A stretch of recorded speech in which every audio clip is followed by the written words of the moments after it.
welcome to episode 212 of Zapped to the Past.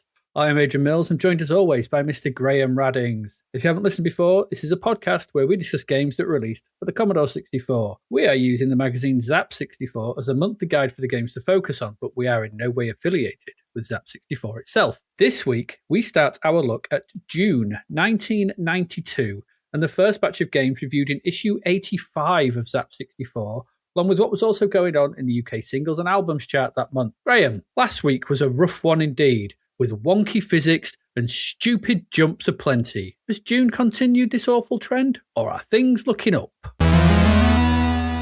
The Zap to the Past retro tank pushes ever onwards, and with May now thankfully behind us, pinball soccer indeed, we're smashing into June 1992.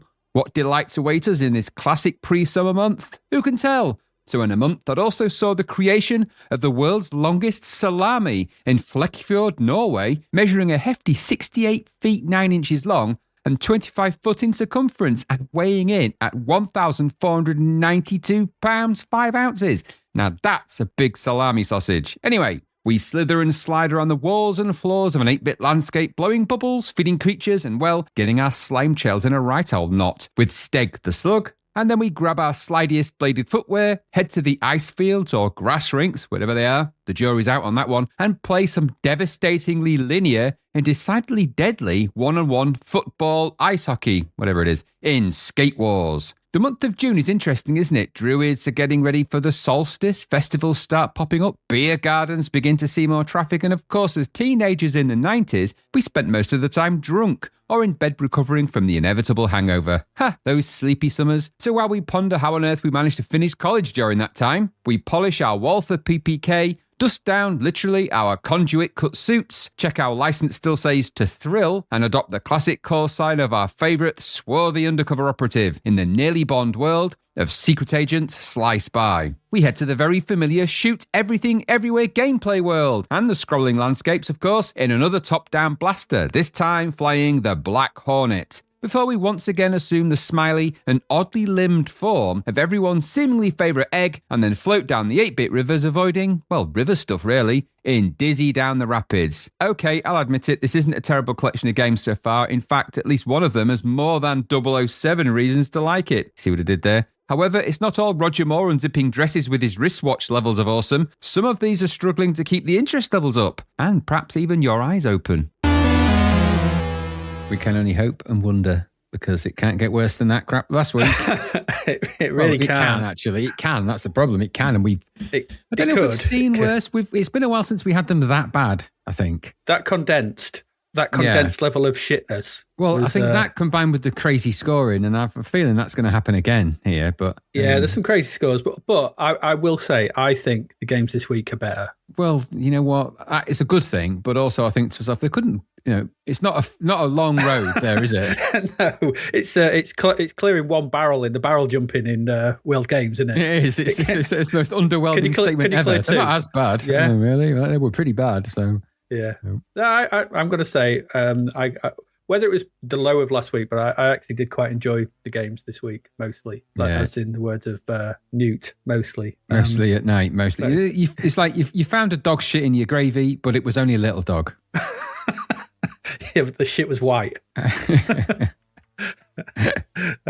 it doesn't matter what size shit it is. No, well, I didn't say that. It does. You know, that's the whole point of the statement. That's the point of the statement. You see, it's still crap. It's just, all right, it's a small dog. It's not as crap. I'm not eating that Sunday lunch anymore. I wouldn't go there again if I were you. I wouldn't. No, it wouldn't. No.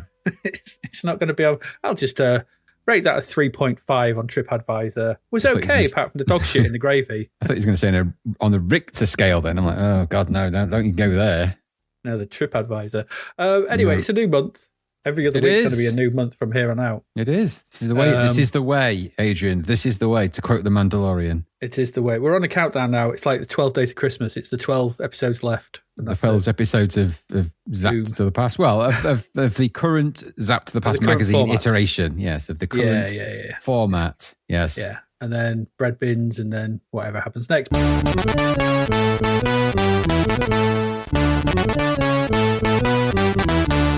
because it's a new month, we have a cover to look at, Graham. We have the cover Always to look at. with the cover, yes. Yes, we do. Ah, okay. Footer, nonetheless. A footer cover. We had one of them in ages. Yeah, we haven't. And I think this is a sort of sign of the times that it's like, look, we're looking at every C64 soccer game reviewed. Okay. And this happens over the next few months where they look at a genre and they do that. But I've got issues with this. Being a fan of football, knowing how football works, right?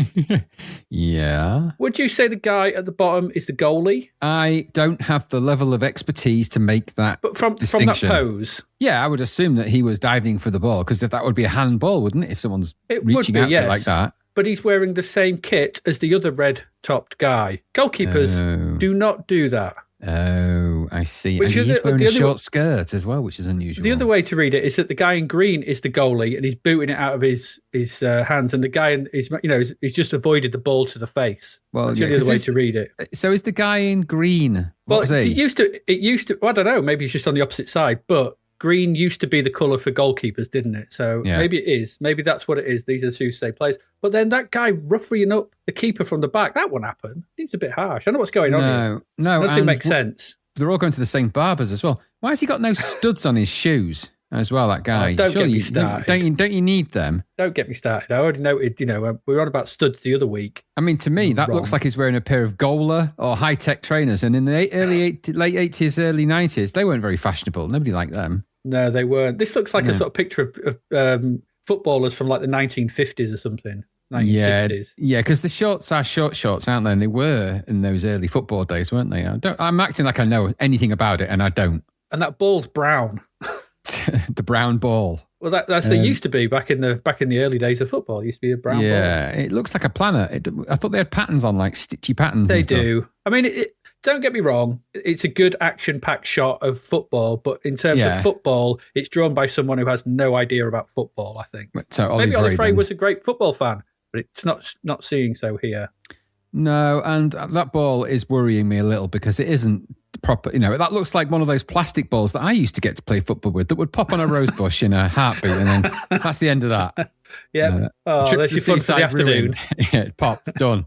And we had a garden full of rose bushes when I was a younger lad, so they didn't stand a chance in that garden. It's time for these sandy sandwiches. Yeah, that's true. You always had down the seaside. Because you obviously you played football, didn't you, when you were a kid? I mean, obviously not like maybe a bit later, but you played it when you were a kid. Did you go to the? You'd have gone to the field, right? The school field, and played it there. I imagine. Yeah. We always used to play on the school field. Yeah, because they used to be. That was when you had access to things like school fields, because you could. Nowadays they're like walled fences around them, armed guards. There's flame towers, and God forbid you do that. And also, of course, people did used to let the dogs poop on there, didn't they? They don't do that anymore either. Not any animal that goes in there gets electrocuted. I mean, they've got a hand of nod at the school near here.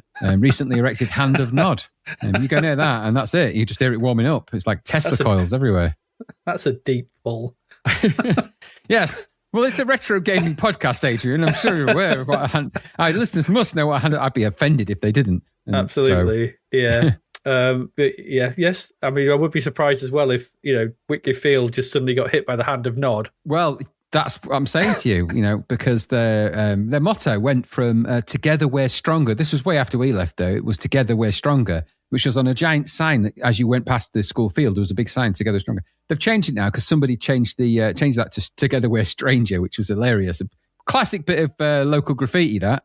Yeah, that's good days, yeah. Yeah. So then they changed that, so it's not that now. It's like some other thing. I don't know what it is now. But that field is now all fenced off. You can't even walk across it. That was my route to school, but you can't walk. They've managed to put iron bars in the bushes, haven't they? It's really weird. I don't know how they've done that. Yeah, well, they've actually. Those bushes aren't real bushes either. They're made of metal leaves with razors on the edges, and there's alarms everywhere.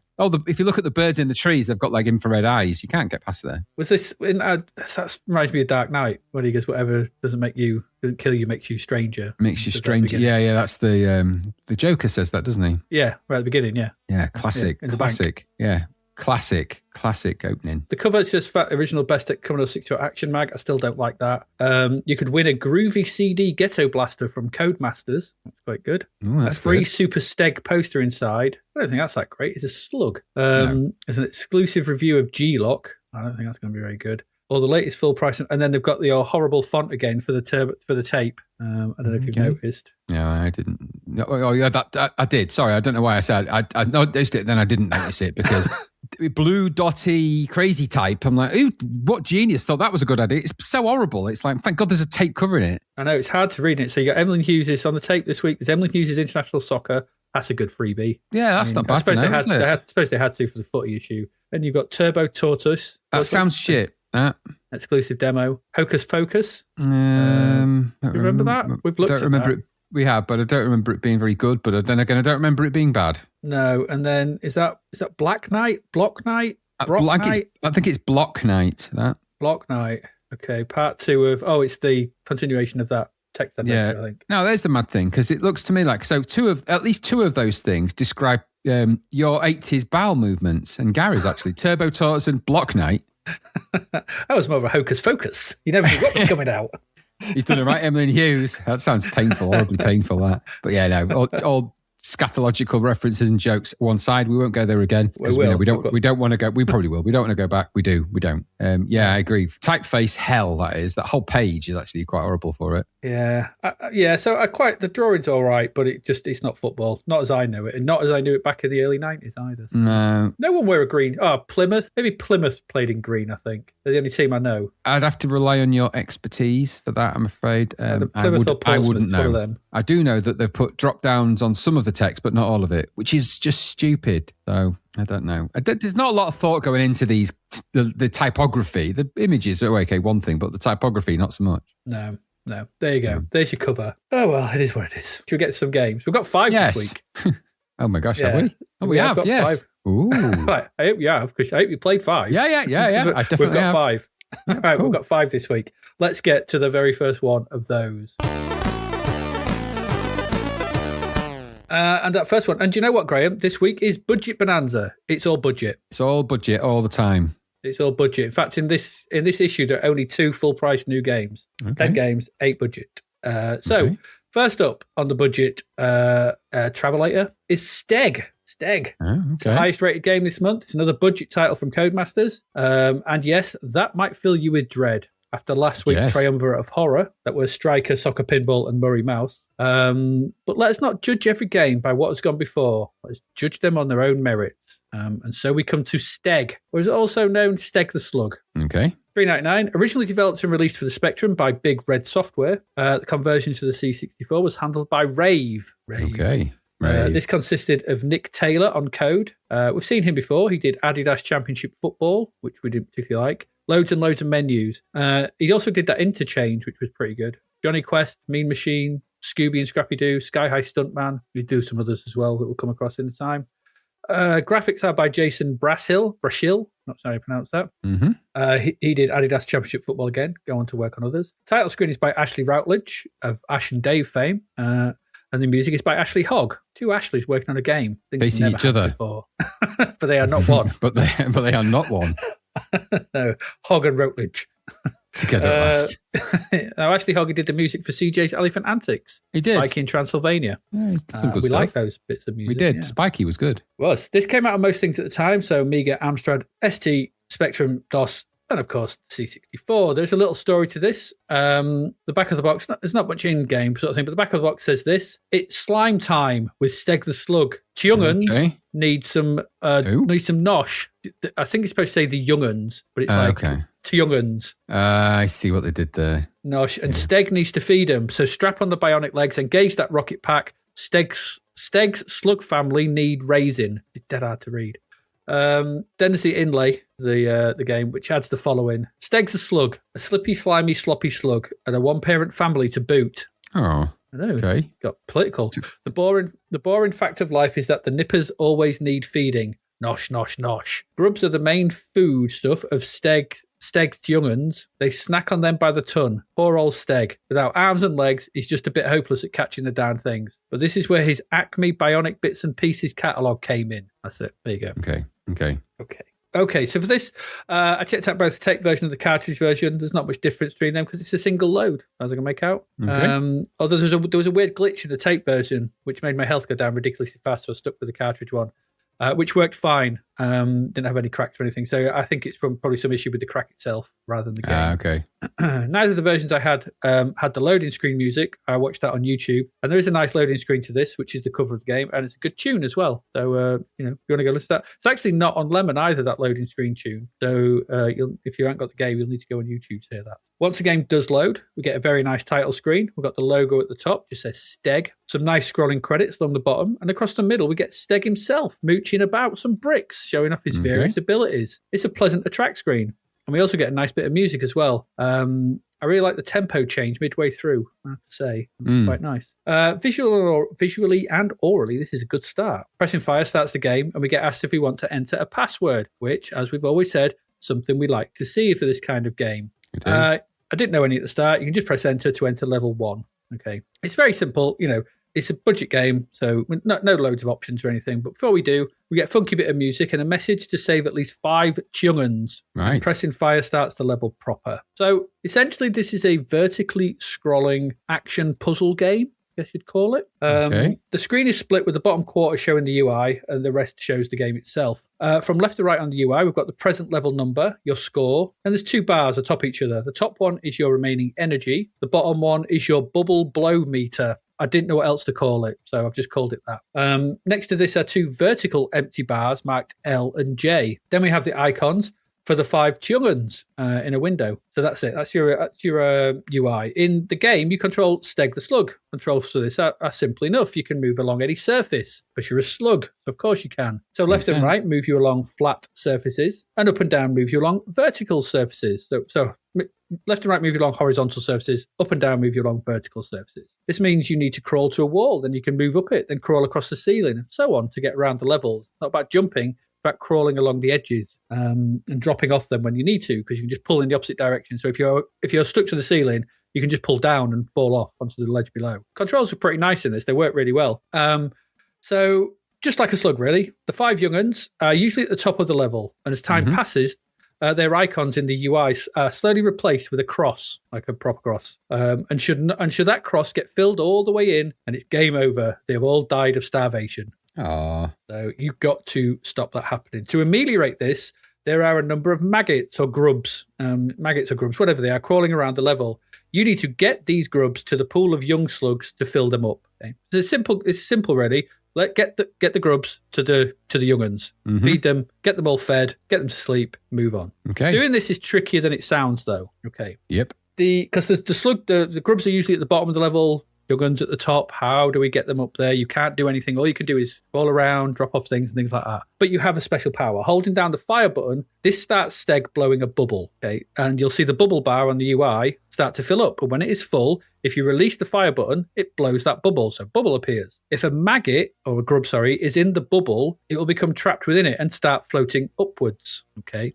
Do this for all the maggots in the level to get them up to the young'uns. So when the maggots crawl into the birthing pool, they are eaten. The crosses on the UI will reverse somewhat. If you've done it quite quickly, the cross will completely disappear. The young'un will go to sleep. If you do it for all of them, complete the level. Okay, you've got to get them there quickly, though, because there are still elements of the cross on the UI. You need more maggots or grubs to feed them. Okay, so you've got to get back down to the bottom. The grubs constantly spawn down at the bottom.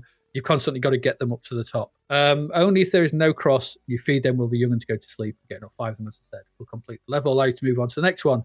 Starts easy enough on level 1. What happens is when the bubbles float to the top, if they hit a ceiling, they'll kind of stop. You can crawl around and start to push them around, so you can push them through gaps in the level, push them up. If they hit things like spikes and things like that, they'll pop. The maggot will drop out and start crawling along. It won't fall off a level that it's on. It'll stop at the edge, so it won't come down to the bottom again. But of course, you then got to go up and get it in another bubble and then get it back, carried on back upwards. So you kind of got, there's 5 of them, 5 young'uns. You need each one, every time you feed one in, it goes to a young'un. You've got to get a lot of maggots up there quickly. You do. Okay, so that's how to play this. It starts pretty easy on level 1. You don't have to get them very far. Soon the difficulty ramps up, though, as you would expect. New elements appear. You've got switches to contend with. These open and close gates within the level. So sometimes you need to sort of create a bit of ground underneath a gap. These will allow the maggots to crawl on that in the second level. Then you can blow the bubbles and get them to go up through the gap. Otherwise, they'll just stay away from the gap and you kind of can't get them through. So it's kind of, plays out like that. It's also worth noting that although nothing in the level can kill Steg, you are not invulnerable. So you can die. Because if you blow a bubble, so the full bubble, if you do not release it, as soon as that bubble is full, the bubble bar is full, your energy bar starts to go down. It's like you're holding your breath, basically. And should your energy bar run out, it's game over. And it doesn't refill. So if you don't let go of the bubble immediately, you'll lose some health, and that health is permanently lost. But if you let it go, if you let the bubble go immediately or on the maggots, you kind of want to time it so that the maggots just in front of Steg, when the bubble is full, to let it go, and then catch the maggot and let it go up. You don't want to be holding on to that bubble. You just don't, otherwise you run out of energy. But there are ways to get around this. Dotted around the levels are pickups and power-ups that you can use. Apples revive your energy, which is useful, so that gets your level back up. There are icons, such as there's one with an arrow on it. It's like an arrow to the left, or it's a jet, I'm not sure which. This causes you to move faster for a short period of time, so you can leg it around the level quicker. That's quite useful. More interestingly, though, there are jetpacks and robot legs that you can pick up. So if you pick up a jetpack, this allows you to fly around the levels. Careful not to fry the maggots, though, with your flame, or the young'uns. You don't want to do that, so don't fly over them. There are robot legs as well. These allow you to walk and jump by pressing up. However, they don't last forever. Picking one up will fill the bars in the middle of the UI, the L bar or the J bar. So L for legs, J for jetpack. And as you use them, this will decrease. You can save them, though. If you press enter, this will put the item away. So if you're kind of flying around the jetpack and you land, you can press enter and it'll put the jetpack away, and you can save it for later when you might need it. And then you press enter again to get back in it. So that's quite cool.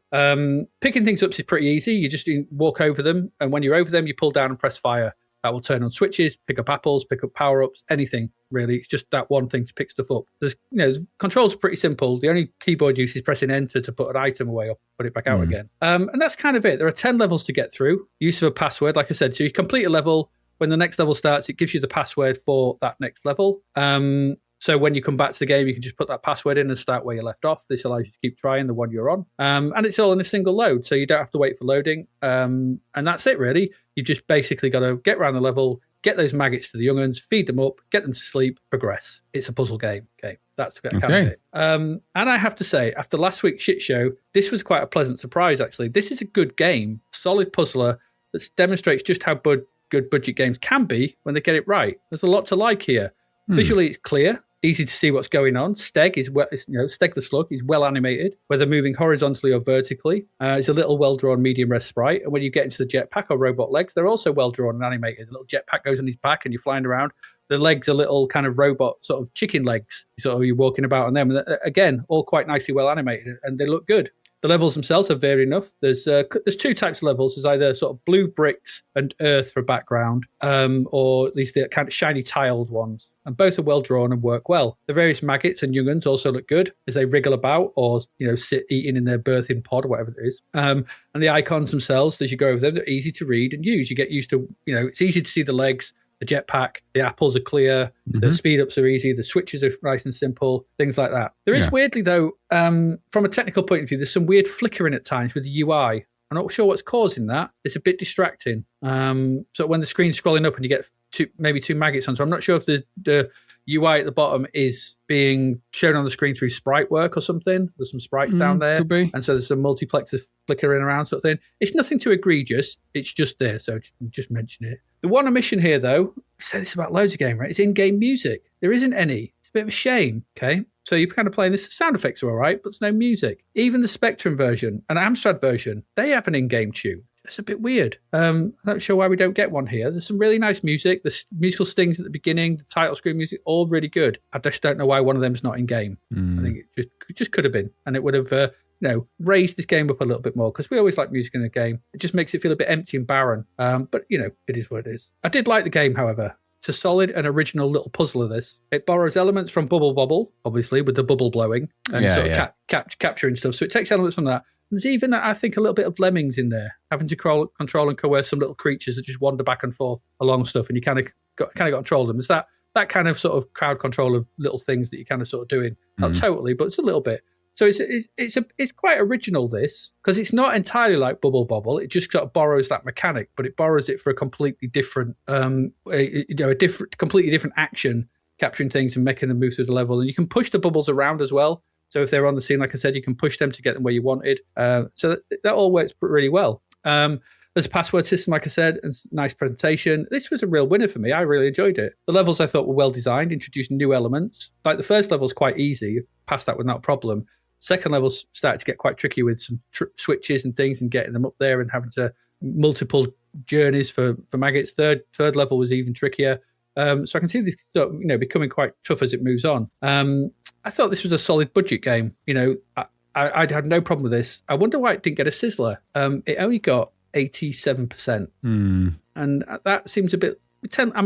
maybe it's because there's only 10 levels to go at. It's not going to last forever. The password system helps. But I think the password system's a good thing because you don't want to have to go through those early levels again and again and again and again, unless you're trying to sort of beat your score and stuff. For £4, you could certainly do a lot worse. We saw that last week. I thought I give this a thumbs up. I enjoyed this. I thought this was a really good, well-conceived, well put together, controls well, the nice concept, and it just works. And it keeps to its core idea, core mechanics, and just iterates on that through the 10 levels. And I think for a budget title, what more do you really want? I really liked Steg. Thought it was good. What about you? Yeah, I quite enjoyed it, actually, for what it was. A decent little puzzle game in budget format. Graphics were nice. Sound was good. I thought it could have done with some in-game music, actually, a little bit. Felt a bit sparse in the middle there. But the graphics were nice. The animations were good. It reminded me, it gave me a kind of Lemmingsy vibe a little bit, or maybe a Worms Lemmingsy type vibe. That kind of sort of...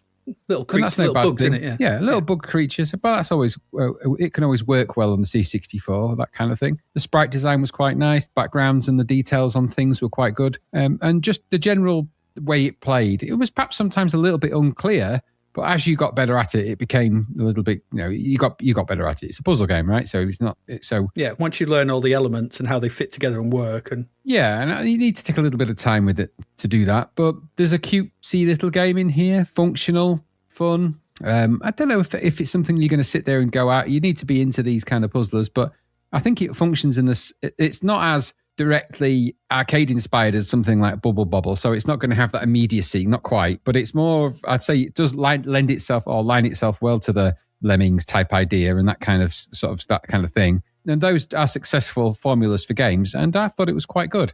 It's one of the better ones of these that we've seen, where you get these kind of sort of puzzle games that take this sort of format. It reminded me a little bit of the Creatures 2, the torture screens where there was stuff like that to do. It's a good call, yeah. So it sort of reminded me of that a little bit. But again, they weren't bad things. In fact, they were the bit that most people enjoyed out of all of it the best. So I thought, considering this is $3.99, it's pretty good. I think it could have done... They could have given it in the 90s. There's a score. I don't think this is a pretty successful game. I think there is that little glitchy bug in there. I don't know. It could have just been our version of that. I had a couple of glitchy issues with a couple of games this episode, but it didn't detract me from enjoying what I did, and I got quite into it. So unusual for me. And the production around that game as well is nice here. It feels like a good game all coming together when you go through the different screens and stuff. So no, I enjoyed what I played. I'd recommend people give it a little bit of a go. These later, it's breaking the mold a bit because the most recent budget games have all been budget bastards as opposed to budget bonuses. So this is a nice one. So go and give it a go because, you might find there's some enjoyment in there. Nice UI as well. I'll give it credit where credit's due. Quite a nice UI design to this as well. So fair play. It's a good job. Well done. Yep. Yeah, there we go. Steg. We like Steg. It was quite good to be a slug. Whoever thought that? Whoever thought that? So that's a winner for the first one. That's nice to see. Codemasters redeeming themselves slightly. Let's carry on. We've still got more budget games. All budget this week. Let's move on to our next budget title. And that one's over to you, Graham, to tell us all about Skate Wars. Skate Wars. Well, we've had a few of these variations of this rollerball type idea and speedball variants of a sort. So this is another budget game, of course, and this is published by Ubisoft randomly. So there you go. Strange. This was coded by Tim McCarthy. He's the guy that did Andy Cap and Fruit Machine Simulator. Bleak. So at least one of those was very depressing. The graphics are by Bruno Kotalowski. So it's Bruno Kotalowski. He did Iron Lord, the graphics for Iron Lord, which were quite successful. Quite good, weren't they? Heavy dithering, but heavy dithering, and when you're travelling around in a canoe. No, that was Iron Lord. Was the horse look like a canoe? Could have been that. It's possible. It's entirely possible. But yeah, it might be. But that's who did it. And the musician here is Adam Bulker. He did Cyberblocks, which is a game that we'll never come across. So, we never know in iterations down the line, we may come to that. And also the music's by Holger Nipping. Now, he did Chambers of Shaolin and Slug. So again, Slug No, Slug, this is a game that a lot of these games are ones we're not probably going to get to, or at least they're not part of the remit. This was available on the Atari ST, and that's the only 16-bit version of it, though, which is unusual. But it was also out on the Commodore 64, no Amiga version for this. Weird. And it was also out on the Commodore 64, the ZX Spectrum, and the Amstrad CPC, of course. Well, what am I talking about? Because we don't really know, do we? What the hell is it? Well, there's a limited description of what Skate Wars is because the instructions are quite short and sweet. I've got the manual here. This is for the CPC version, and I've got an extended version of a little bit because the C64 cassette inlay's got a little bit more on it, but not about what the game is actually about, rather more about how it's played. So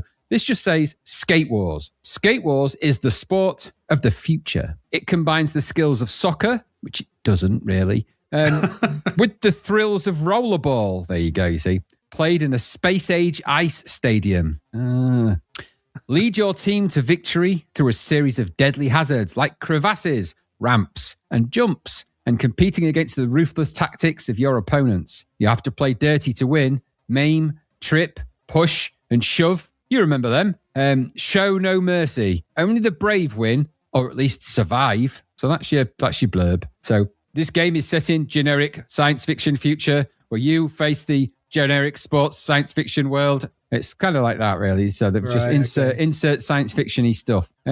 So to the game then, and what I'll do is I'll go through the blurb of the game that's on the back of the box because it's under a heading called the game. It says the field, the pitch or playing field is the same size and shape as a hockey pitch or field. Okay, are we clear? The two goals are positioned at the right and left ends of the pitch. I thought it was on an ice skating rink, according to the instruction manual. Never mind that. That's just... They don't talk to each other, these people who write these things, clearly. The teams. The teams are composed of 4 players each. 1 goalkeeper, controlled by the computer. 1 striker, controlled by you. 2 substitutes. 1 will come in when your striker is killed. That sounds harsh. The players... Not just injured. No. You have to actually kill them. You have to kill the players of the opposing team to actually finish the game in this. I'll come to that. Wow. The players. You see 6 players across the bottom of the screen. The 3 players on the left are team 1. The 3 on the right are team 3. Not really, team 2. Your striker dies when he hits an obstacle on the field. Then, sorry. I'm going to read it verbatim. Your striker dies when he hits an obstacle on the field that he shouldn't. I'm guessing that he shouldn't. I don't know why they needed to add that. When your striker dies, his face disappears. Wow, that's harsh. If you've earned an extra substitute... Guess it's not going to be an open cask burial then. No, his face it's just disappeared. Imagine if that happened in hockey. Who are we burying? Oh, my son. Is it my son? I don't know. It could be any one of these. It says, if you've earned an extra substitute, the face of the extra substitute appears. Otherwise, a rectangle will appear in the place of the killed player. Ash. And it rectangle. Says, the overhead view. Between the roster for both teams is an overhead view of the pitch. This shows you the position of all players and all obstacles on the pitch. There's only 2 players on the pitch and then the keepers. So it's not like it's complex. Is it about the radar bit? The radar. Yes, you mean the overhead view. Come on, got to get with the lingo. The overhead view. Pitch view. Okay, right. Yeah, I get it. Right, it also shows the current level and score. Andy. The objective then, Adrian. At the bully off, or in brackets, the face off, the ball is placed in the middle of the pitch between the 2 strikers. Your objective is to score points by getting the ball into the goal. It's a ball in goal game. Of course, that's each time with what? It's 2-on-2 football. It's just on ice. It is. It's not on ice. It's just on a field. Let's not even go there. Each time one of the teams scores 5 goals, you both advance to the next level. Okay, so what's the point in the other team getting? Why do you both advance? I don't get it. They can only change the pitch for both of you. Yeah, but why would if the losing team advances, then what's the advantage of winning? You may as well. Anyway, all right. I'm not going to question the rules. So each time one of the teams scores 5 goals, you both advance to the next level. At every 5th level, each team gets an extra substitute. The extra substitutes are represented by helmets in the black rectangle at the back of the field. Each level is different, except for level 1. I'm joking. Each level is different, except for level 1. All levels have obstacles that you'll want to avoid, or your striker will get killed, or items that you want to bump into. The rules for 1 player, your aim is to reach and finish level 50. God, that's a crikey. That's asking it. You lose the game if your team is destroyed. When the computer's team is annihilated, you get a bonus of 5 points. A new team will challenge you. Rules for 2 players. You can choose your starting level from 1 through 10. Each level has a different set of hazards. The goal of two-player game is to be the last, let's get to the next page, to the last remaining person on the pitch and to score as many goals as possible. The game is over when either of the teams is destroyed. Destroyed, Adrian. Killed and replaced with rectangles. And then it's over then to the controls, and I don't think there's any hints or tips or anything like that. It's just down to the various commands and how you select your teams and things like that. I'll come to that now. So the game starts with I suppose, a nice enough loading screen. It looks very like a Knucklebusters-y, rollerball-y type vibe. It looks like a rollerball. Yeah, it's a rollerball. Yeah, it's not... It's an IP infringing rollerball variant. It's not the worst IP infringing thing we're going to see this week, but it's still IP infringing. Yeah, it's running the gauntlet of IP infringement. So what's it all about? Well, once you get past that loading screen, and I played, for clarity, I played some kind of cartridge, easy flash, whatever the hell version of this, but it was available on tape, I think, and disc, and God knows what else. No, I think it was disc and tape, this one. So once it's loaded up, you'll go to the selection screen, the annoying selection screen, which overcomplicates things stupidly. Oh, God. So you get to select between keyboard or joystick. And then to do that, and once you do that, you can press 1 or 2. That makes sense. When you get to the next screen, you've then got to choose 1 or 2 player. But to do that, you have to use the left and right buttons on the UI and press the red button, which means moving your joystick finger pointery thing around. Because it switches to finger pointer controls for no reason whatsoever. You can do all this by keyboard control as well. It's listed in the tape inlay. So you don't even need to use this menu. You can just press the keys on the keyboard. But for reasons, you've got a UI. Now on this screen, which is a glorious brown and yellow thing, in the middle you've got kind of a green display where your options are. Then underneath that, that's where your buttons are. And there's 2 buttons left and right. There's a question mark button, a little skull, and a plus and minus. And some of those relate to some things later, some of them don't. At this stage, you're just using left and right and the button. Now, it's one of those games where when it says select 1 player or 2 player, it's a green and a red indication. Now, I'm assuming that green is 1 player, and then you move the green one with the arrows, but you never know. Sometimes it's confusing, isn't it? Anyway, once you've selected that, and the display here. So at the top, you've got the main UI. At the bottom, there's an inexplicable bitmap sort of raster bar effect for reasons, and then in the middle of that is the overhead view, whatever we called it. I can't remember what the official designation was for that now, but it's the map of this thing, so whatever we called that. So it's got that, and that's on the display all the time, which is a bit of a cheat, a bit cheaty. We don't normally go for that. Once you got past that, and by the way, this has got music playing in the background, which doesn't go with the game at all. Now, I expect for this kind of thing, it's like a Knucklebusters type music you'd expect for this. So, thump, dum, da, da, da, thumpy, thumpy, that kind of thing. Matt Gray would have thumped it into existence if you'd have asked him. He just punches the music score and music appears. That's how he rolls. But he didn't get asked to do this. It was Adam Bulker.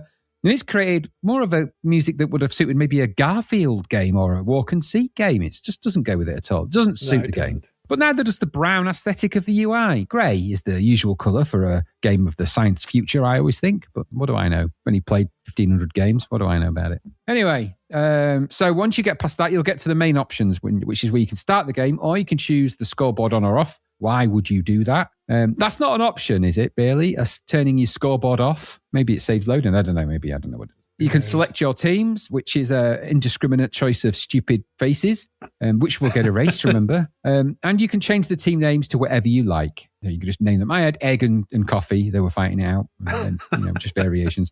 And you can also turn the sound effects off or on, or you can just have music or sound effects. That's kind of how it rolls. And then there's the high score table, which you can view unless you've turned it off, which I guess would be moot, really. So assuming that you want to do any of those things, if you do go to change the team, you'll get so you get to use the left and right arrows, and you also get to use the question mark or the skull, because if you do that, when you press the skull or the question mark, it gives you little stats of that player. They bear no relation to anything that happens in the game. It makes no difference whatsoever. They all play the same, but it's just to make you feel like it does make a difference. And then as you select your team, you select a player, then the opposing team gets a player, you select one, they get one.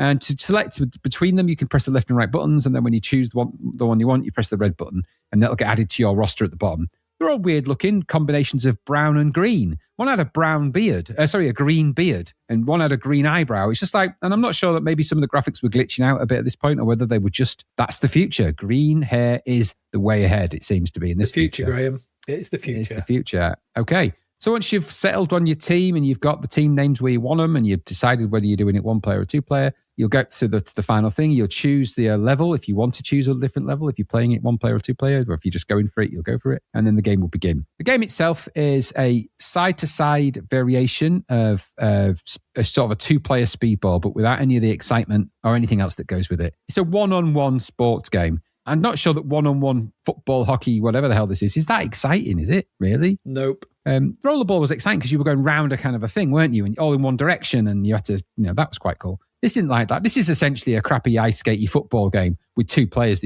one of which you control. And the idea is, and this is pretty lame, you get the ball and kick it in the goal. That's really it, because that's the only thing you can do. It's not like you're tackling other players. The other player might get the ball or whatever it is, the puck or whatever it's called. And if he does, you can run into him. You can try and kill him if you want by jumping on him and kicking him in over and killing him. And if you'd managed to successfully do that, his face disappears and you'll get, you've got less people to play against. But the same thing just happens again. You just get another round of the same thing. And the idea here is you've got to score goals. When you do that, and this is done by going out to the left, kicking the ball in the hole, or to the right, depending on which way you're playing around, and getting it past the keeper. The keeper is not infallible and seems to operate only in straight lines. And you can only kick the ball in straight lines. There's no angles on this. Don't. It means that in actuality, you're even more limited. On a game of this type, you need to be able to kick the ball at an angle. And clearly they just couldn't be bothered to put in the mathematics or the code required to make it do that. So you can only kick this in straight lines, which really limits the game anyway. So the idea is to get the ball, chase it across the pitch and kick it in a straight line where the goalie isn't. It's auto goalies anyway, so you don't even have the fun of controlling that. It's pretty lame.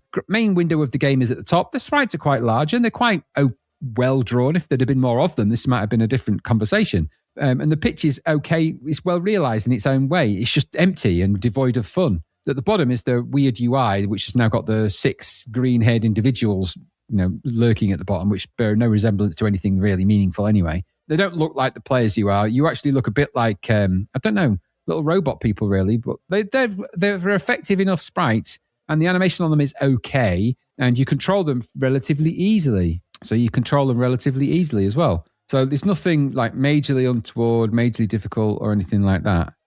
But the main issue here, of course, is that once you've got through the playing of the straight line football kicking goal game, there's not a lot to it. The sound effects are pretty punctuary. It's not very exciting. When you do get a goal, you get kind of a view of the stadium, which is done in that awful kind of just cut and paste a load of blank faces in the background with the big score numbers on the side. There doesn't seem to be much brouhaha for even winning the game or going up a level or anything like that. It just kind of feels very mundane. And that's all there is to this. Maybe there's merit in the 2-player variation of this. Maybe you get something out of that. I doubt it, though. This was a game that was missing most of the elements that would have made it interesting. I think this had been developed up to a certain point and then just stopped. And then it's just been released at whatever stage it was at. There's not much thought into it other than that, because there's no real game in it, other than the very, very basic one-on-one soccer and kicking it in a straight line. And there's nothing else to it. There is obstacles that get in the way and they will kill you. But other than that, moving them around them is actually pretty easy, as is avoiding the one player you're up against. Maybe there's something in 2-player. I doubt it, though, because there's so many other better games that you're going to want to play.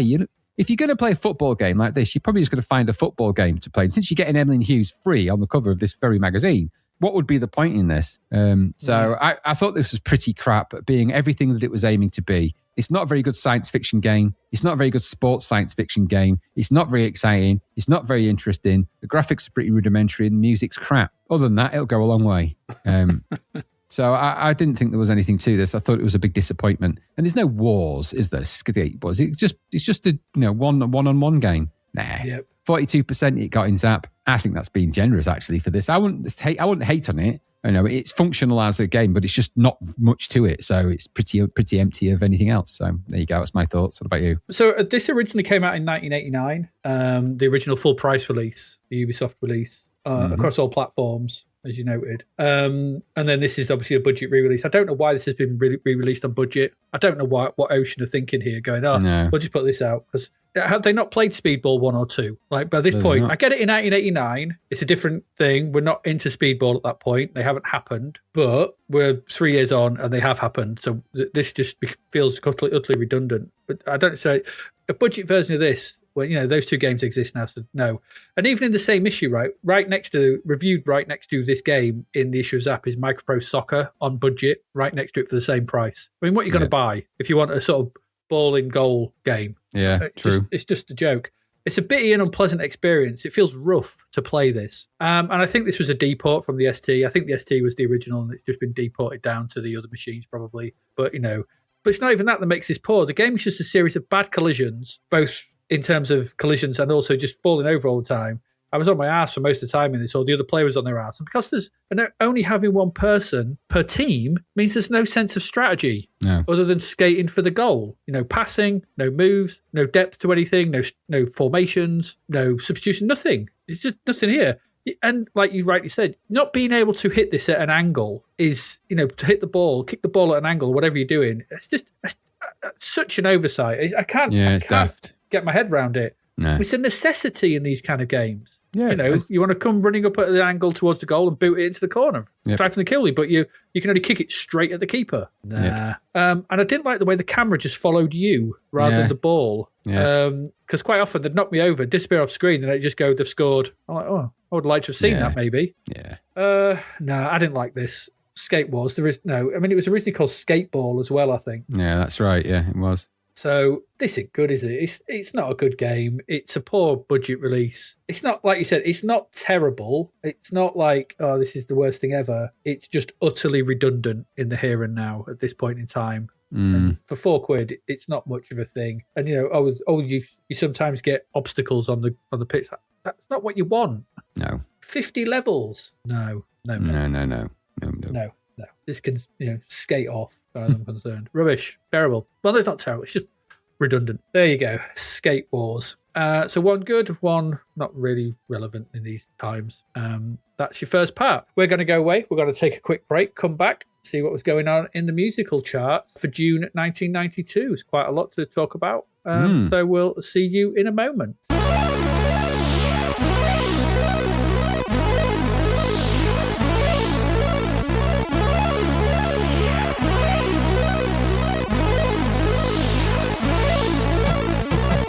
The novel Escape from the Commodore 64 by David Hearn is out now. Crash landing on a green planet full of vector graphics, can Sarah find a way to escape for real? Or is she stranded on a planet full of sun, sea, and chippy tea forever? Imagine finding yourself in a cinematic karate game, having to rescue a princess, or remain stuck under the run-stop key forever. What about finding yourself on a space freighter full of robots? Could you clear the decks? If you were transported back to a Wild West town, having to round up outlaws, could you survive until sunset? What if you were a wizard with a cat who must colour worlds? Could you beat the game, or would a virtual guitar solo announce your demise? Sarah might just be another visitor, but she doesn't want to stay a while, never mind forever. Available from Amazon and all good online retailers, discover if there's a way out in Escape from the Commodore 64. Visit davidhearnwriter.com to find out more.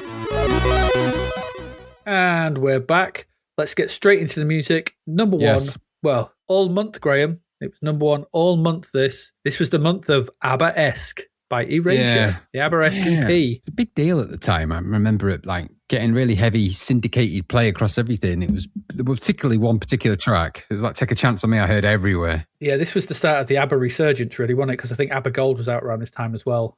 I don't know, was it? I know that... Yeah. There must be a reason why they suddenly decided to. I'm surprised that ABBA let them, really. But this was 10 years after kind of ABBA. Well, 9 years after ABBA, disbanded. I think it was 83. So we're 9 years on. They'd been seen as a bit of a laugh and joke in the sort of 80s, and now I think this was kind of their sort of return to like, But in terms of this ABBA-esque EP, No, I didn't. I listened to I found a few of the different versions on YouTube. We'll stick them in the show notes. I wasn't impressed with any of them, really. No. Andy Bell just can't compare to Anna Fried and Agnetha, can he? And that's the problem. No, not that's in one looks, of the main problems. Because if you watch the video, he's imitating him, and that's not pleasant to see. No, it's not. But it's just in sound. His voice just can't match those two. Of course it can't. And so you're on a loser to that immediately. So these songs and these compositions, the way they've done them, feel really flat. They don't feel like there's any peaks and troughs. They don't feel like the build, or they just kind of meander along in this kind of way that the originals do not. And the ones you've got here, Take a Chance, SOS. Like SOS has that really good guitar part when you're gone, how can I even that's all missing. Yeah. And don't get me started on his rephrasing of the lyrics in Voulez, Vous. No. You're the big ABBA fan, I'm afraid. I'm not. Yeah, I've been listening to a lot of ABBA recently, so I didn't approve of these. I didn't like them. No, I mean, everyone knows, everyone knows ABBA songs. They're like Queen. Everyone knows them because you couldn't really escape them. And that's then, whether you like them or not, that's irrelevant. I don't think these are very good versions of those songs. Why don't you just listen to the originals anyway? Yeah. Originals are, they're not my cup of tea particularly, but I'm not going to say they're bad because they're not. They're great. But particularly Take a Chance on Me. And some of those songs are just kind of great little songs. They don't deserve that kind of treatment, I don't think. It just sounded, like you said, weak, empty, overproduced, massively overproduced, really over noisy, so much clunky, noisy, synthy keyboards going in them. They don't need that. Actually, they rely on the vocals and the subtlety of the musical instruments that were in them. You don't need to add lots more to it, here, really. Well, there was your problem. As I said, sort of thing, Andy Bell's vocals just don't suit these. You can't do them. So you've got to add something. No. Yeah, there is a lot. I noticed a lot of extraneous overproduction and noise on that. But it's not the first one we'll come across with that, though. There's a few we've got that have got that problem in this episode. It's not like we don't like Andy Bell's vocals, because we've been praising of a lot of Erasure stuff over the time. Little Respect and loads of songs we've liked, and we've said he's a good singer, but he's just not ABBA. Funny enough, Respect came on the radio the other day when I was in the car, and he realised that is a great song for Erasure, whereas these are not. So there you go. Yeah, exactly. Number one album, again, all month. This is Back to Front by Lionel Richie. You mean Richie Lionel? I do mean Richie Lionel. How could I miss that obvious gag? It's front to back. That would be Lionel Richie. It's a first compilation album. Okay. I didn't know that. He's got some classic songs, hasn't he, though, in back in the day. Dancing on the Ceiling and stuff like that. Yeah. Hello. Oh, yeah. Yeah, he has got some, yeah. That's the more colloquial Yorkshire version. Hey up. Is it me you're looking for? No, we always said that one. It was for Lionel Richie, and A up was, it was Get Off, wasn't it, for Prince? When it Get Off, that's the Doncaster version. Yeah, 23 position. Get off, and then Lionel Richie. Is it me? Is it me you're looking for? Is it me? Here. Oh, I'm here. I'm right here. It's a compilation album. Let's get to the singles. 7th of June, straight in at number 1 was Aberesque by Erasure. Boom, straight in. In at number 4 was Too Funky by George Michael. Yeah, good song, I think, by George. I know you're not 100% struck on it, but it's okay. I quite like it. We'll notice a little bit of a trend with some of this videos that when things we're going to talk about. This is the first one we'll come across where they've designed a video for MTV. Yes. Yeah, because you're not wrong. This video was full of scantily clad supermodels. Not scantily clad. It's meant to be like a catwalk show. So the song is written and performed by George Michael. Very good. It was his last song, I think, on his recording contract with Sony before he decided to leave them and go for a big, long legal battle. It had been originally earmarked for another album. It didn't get put on that. But it's quite a good dance track, and it's quite a good track. And ultimately, this was put on another project, and all the royalties from that went to AIDS awareness, because obviously, a lot of people don't realise, but George Michael was a huge advocate of charities. He donated to loads of charities all the time, loads. So with David Bowie as well. And so he did a lot of great work for charity. But more importantly, I thought it was a good song. But I sort of get where you're going with it. It's a bit meh, because it does sort of just rumble on a bit. The song kind of goes on a bit too long. And it's sort of a few of his songs from here on in kind of do that a bit. Yes, that's the George Michael of the 90s that I seem to remember. They're just they have a bit of a groove and a beat, and then that's kind of it. Yep. Yeah. But I quite like it. It is. Yeah. And the video was okay for what it was. Yeah. In at number 7 was Heartbeat by Nick Berry. Nick Berries. Kick him in the berries. The Hat Thief returns. He's back in POG form. It's for the TV show, wasn't it? We spoke about Heartbeat. We knew it was coming, didn't we? We knew it was coming. We did. We said we predicted the coming of the berry. We did, and this is his last, because his last song was that god awful "Every Loser Wins," wasn't it? Where we beat him in maths. We said that's not mathematically possible. Go back to your little berry house and live in there with the rest of the bloody cranberries or whoever you're with. Because I'm guessing he's related to the cranberries. He must be. He's Nick Berry. They're cranberries. They're all related somehow. Yeah, true. But this Twiddly-Dee version of the Buddy Holly song, it's not even a great Buddy Holly song, actually, is it really, this one? Happy, nah. And it's the theme show to a program that was about nothing particularly stressful. About Greengrass, wasn't it? Greengrass doing stuff with some coppers in Yorkshire. It was just a policeman wandering around a village. Oh, have you got a cup of tea, Dennis? I have, yeah. That's about as exciting as it got. Someone's stolen the sheep. Which one? I've dropped my egg. Oh, not another one, Doris. Absolutely. I'll call the inspector. He'll be able to see who made you drop the egg. It's the most exciting thing that's happened this week. It is. It's like the first of the summer wine. If this was, if you're going to put it in the timeline, like in the, this is the beginning of the summer wine, and then the last of the summer wine, where you've just got pensioners just lost in Yorkshire. That's what that is. That's the end, where they're just wandering around, lost, dressed like tramps. Yep. Where would Emmerdale fit in? That's the ongoing summer wine. Yeah, that's it. Yeah, it's in the middle. That's the manufacturer of the wine. That's the vineyard, if you like. The manufacturer of the wine. We call this the manufacturer of the wine. And you mean the vineyard? I mean the manufacturer of the wine, damn you. And here we have the last of the summer wine. We'll be born next summer. You see them driven before you, and you hear the manufacturer of the wine. Okay, Conan. Right. That's not what's best in life, to listen to Nick Berry, to watch your green grass, and to dream about Nora Batty's stockings. No, exactly. Unless he's getting put in a barrel and sealed in, a bit like that horrible movie where that happens. But that could be happening. But it's Nick Berry we're talking about. All bets are off. Yeah, but he gets way out. All right, let's prove it. Let's see you get out of a barrel. Let's see how that works. Way out. He'd sing his way out. Yeah, true. He probably would. In at number 16 is California by The Wedding Present. I've got a one-word review for them. Shit. Yeah, you did. I didn't think you'd like this one. His voice is not made for those long, higher notes, is it? No, it's not. No, it's really not. He's reached outside of his comfort zone and found himself wanting. It's too far for me. That was too far, but no, not my thing. In at number 17 is Motorcycle Emptiness by the Manic Street Preachers. It's not a bad song, is it? Really? It's a cracking song. It's the best song of that album, that period. It's completely different to everything else on that album. Yeah. It's 100%. Everything else is sort of spiky, sort of punk rock type thing, and this is not. And it's just a really nice tune. It's, indecipherable lyrics at times, but it's a good song. The lyrics the lyrics, chances are, were by Richie Edwards, weren't they? Oh, they were. They were all written by Richie and Nicky White, yeah. And his mental health issues were taking hold at this point. I did a little bit of research on it because there's a mystery around them, isn't there? He went missing in 1995, but up to this point, he hadn't gone missing. Obviously, it's 1992, but he had bad depression, insomnia, anxiety. He was drinking, self-harm, drug abuse. He disappeared in February. It's presumed suicide, although his body was never found and he was never found. And there's been sightings of him allegedly since, but in February 1995, he disappeared. He was never recovered, his body. They just found a car, I think, near a bridge and assumed that maybe it took a Severn bridge. Yeah. But to this day, the band put a mic out for him on stage at their gigs and paid 25% of their royalties into a bank account in his name. And as far as I'm aware, and as far as I could ascertain, they still do that, which is pretty special, I think, to do that. Yeah. I mean, he was clearly mucked up. Have you ever seen the For Real picture? Yeah, I saw. I was reading about where he was being interviewed and he did that to prove the point, actually. Yeah, so the interviewer said he didn't think they were for real, so he just got a razor and carved the number 4 and real into his arm. He did, yeah, and then needed 17 stitches in his arm. I thought something ridiculous.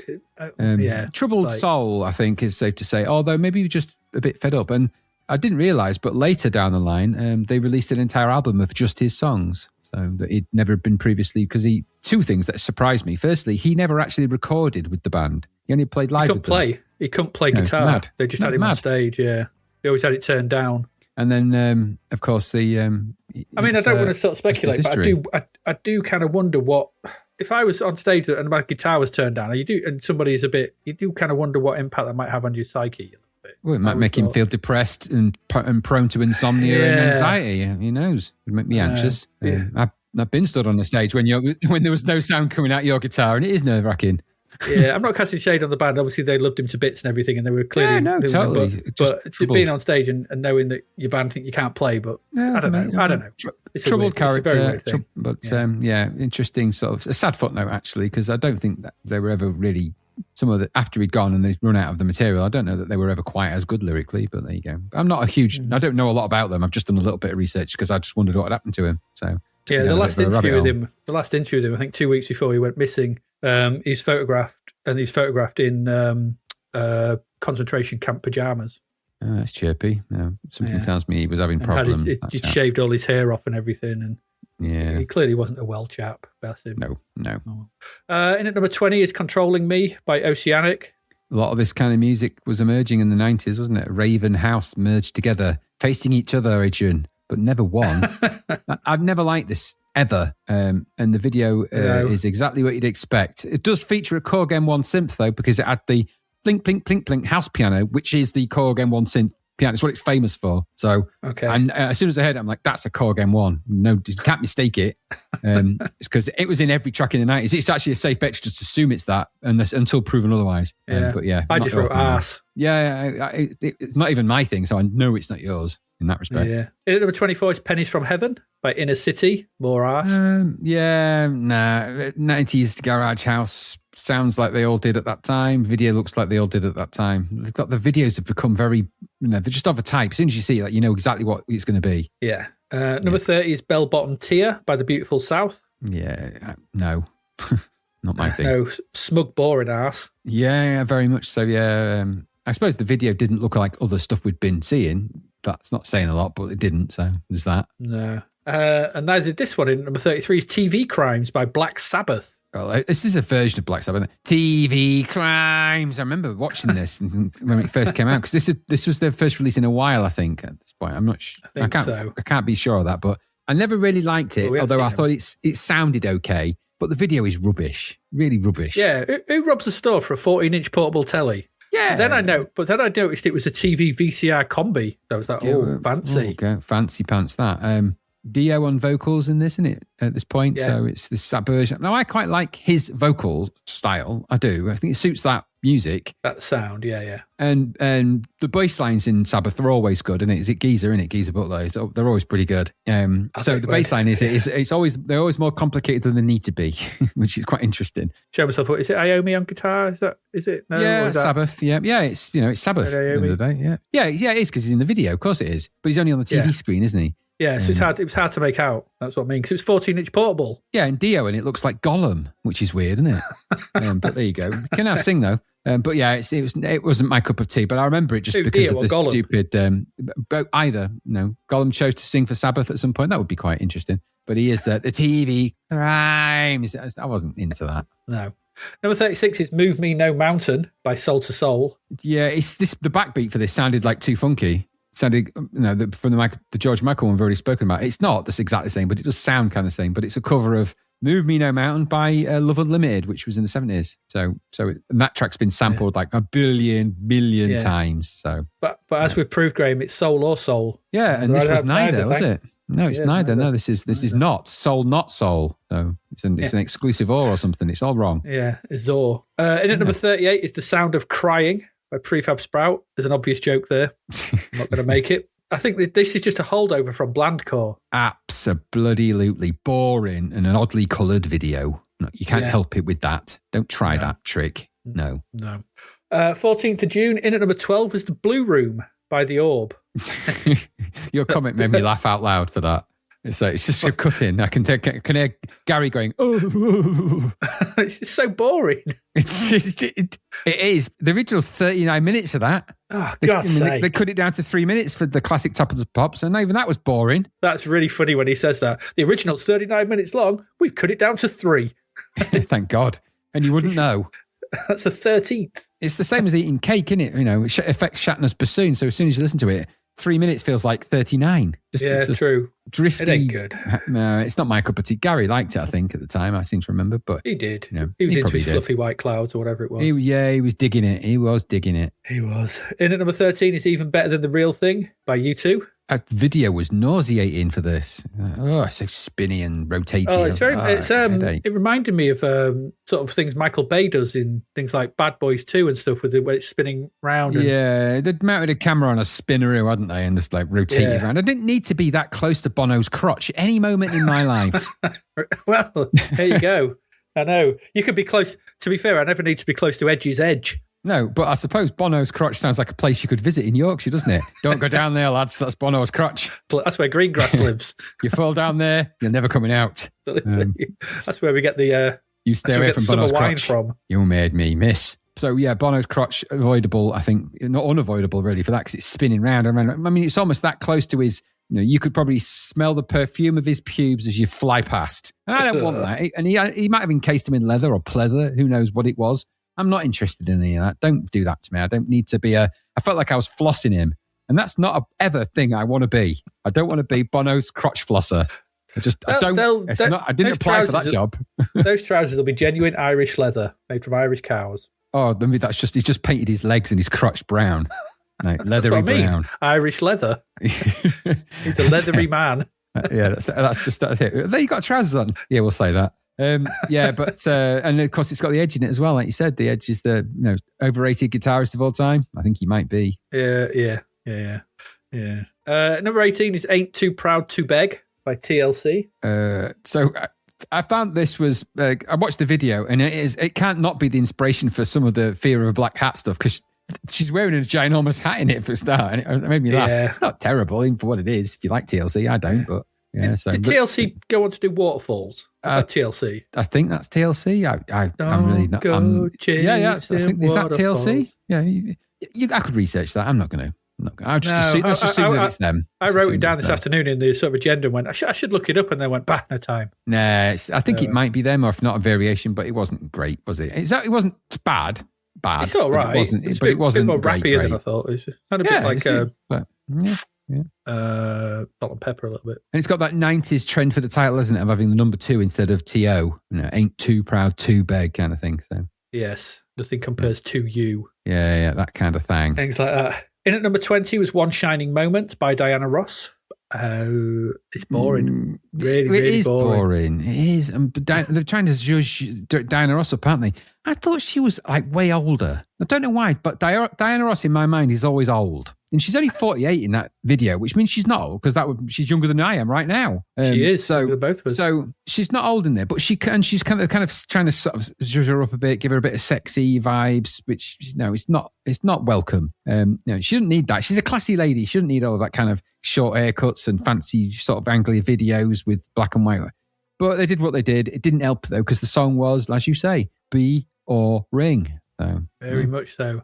And at number 21 is "Temple of Dreams" by Messiah. It's the Temple of Dreams. Temple of Dreams. It's not really. I bet Brown Sauce loves this. I don't know. I meant to ask him, and I just didn't get to it. He probably does. He's probably got it on his record. He probably wears it on a pendant, actually, around his neck. In fact, he's got vinyl underpants, and he can play them with his needle. Don't ask how he does it. Doing the bit where the guy was yelling, "The Running Man." It's that mashup style that came to prominence at this point, where they get loads of samples, throw them in, and it's sort of madder Utah Saints vibes. I get sort of it's someone's got the Utah Saints and just sort of tried to ramp it up 10 notches. I don't know. I think Brown Sauce probably did like it. I didn't get on with that. I didn't get on with all of it. I didn't mind the bits with the Running Man samples and that beat and sort of guitar, the Utah Saints guitar noise behind it. But the rest of it can get in the C. The rest of it was when it stopped that bit, I quite like those Running Man samples, and I thought they were used quite well here. So yeah, just maybe a lot of ideas thrown in. Maybe some of them stick. I think that's maybe how it was. Yeah, that's right. Yeah. In at number 26 is "I'll Be There" by Innocence. There's only one hashtag for that. Yeah, exactly. Absolutely Hour of Shite. Yeah, absolutely. This had been if you want a perfect example of the Hour of Shite, here it is. Go listen to this. And don't listen to it. Number 30 is "Like a Child Again" by The Mission. This was bad. It's a bad tune. It's really bad. Not good for them, is it? Wow. This was the point I properly tuned out. I think they'd released Never Again before this. I was like on the edge, and then they released this. I was like, done. you are not The Mission anymore. No. And it's when I've seen them live recently, they've played this, and I've gone to the bar. Because I have no interest in it. They lost. Simon Hinkler left after their third album, and they lost all their cutting edge. They lost all their good guitar hooks. Right. And clearly, he was the guy that did those. So all your classic sort of, not the jangly bits, but the classic, Serpent's Kiss, all the kind of great guitar hooks, Deliverance. That guitar in gone when he left, and you can tell a mile off. Left a gap. Yeah. Is that a mouth trumpet at the start of that, by the way? It could be an ass trumpet for all I care. I know, but I'm thinking, is this because when it started, I'm like, no, no one should start a song with a mouth trumpet anyway. But the Mission, mouth trumpet Mission, I'm like, what is going on? I think it's a fiddle. Oh, it's a fiddle that sounds like a mouth trumpet. The Fiddler's Trumpet sounds like a pub, and I ain't going there. I was there last night. I had a great time. What a neat place. But it's a shit song. It's really bad. It is. In at number 32 is "Hanging on a String," Knuckles remix by Loose Ends. People will dig it probably at the time. I didn't. So, sounds like Irish shite to me. Yeah, totally that. It sounds like Frankie Knuckles and the Irish shite are synonymous, really, I think. Really. Gary's just gone spat into his tea, I think, when I said those words, because he likes a bit of the old Frankie Knuckles, doesn't he? So. Yeah, one of his monocles has popped out. Yeah, and he doesn't have them in his eyes. He just popped out. Everyone thinks he's got glasses on. He doesn't. He wears two monocles. Yeah. Separately, yeah. In at number 35 is OPP, or whatever, 1992, Naughty by Nature. Yeah, no, I quite like this because it's a style of rap that I can quite dig. It reminds me of the Black Sheep, which are a rap group I really like. So, I don't know. I'll take your word from it. I mean, I just do not have enough of the era of this kind of thing to tell any difference, unless it's Public Enemy and Chuck D, probably. Or that guy who did 20 Seconds to Comply, that really fast. Silver Bullet, Silver Bullet. Yeah, no, it's more along the lines of if you listen to Black Sheep, they did an album called, I think it's Sheep in Wolf's Clothes, their album, or A Wolf in Sheep's Clothes. I can't one of those variations. Anyway, but it sounds a bit like that. It's that kind of a nice loop sample break in the background and then just quite nicely paced rapping over it. It's good. I quite liked it. It's good. Yeah. In number 36 is Crucify by Tori Amos. I thought we'd had this song before. I don't know why. I like Tori Amos, but you can mix the songs up a little bit, can't you? Yeah. I'm not sure. But this said it was new in. It's a good song. It's a good song. It is good. Good video, too. It's a beaut. It's a real winner. It is. No argument. Number 37 is the Good Stuff by the B-52s.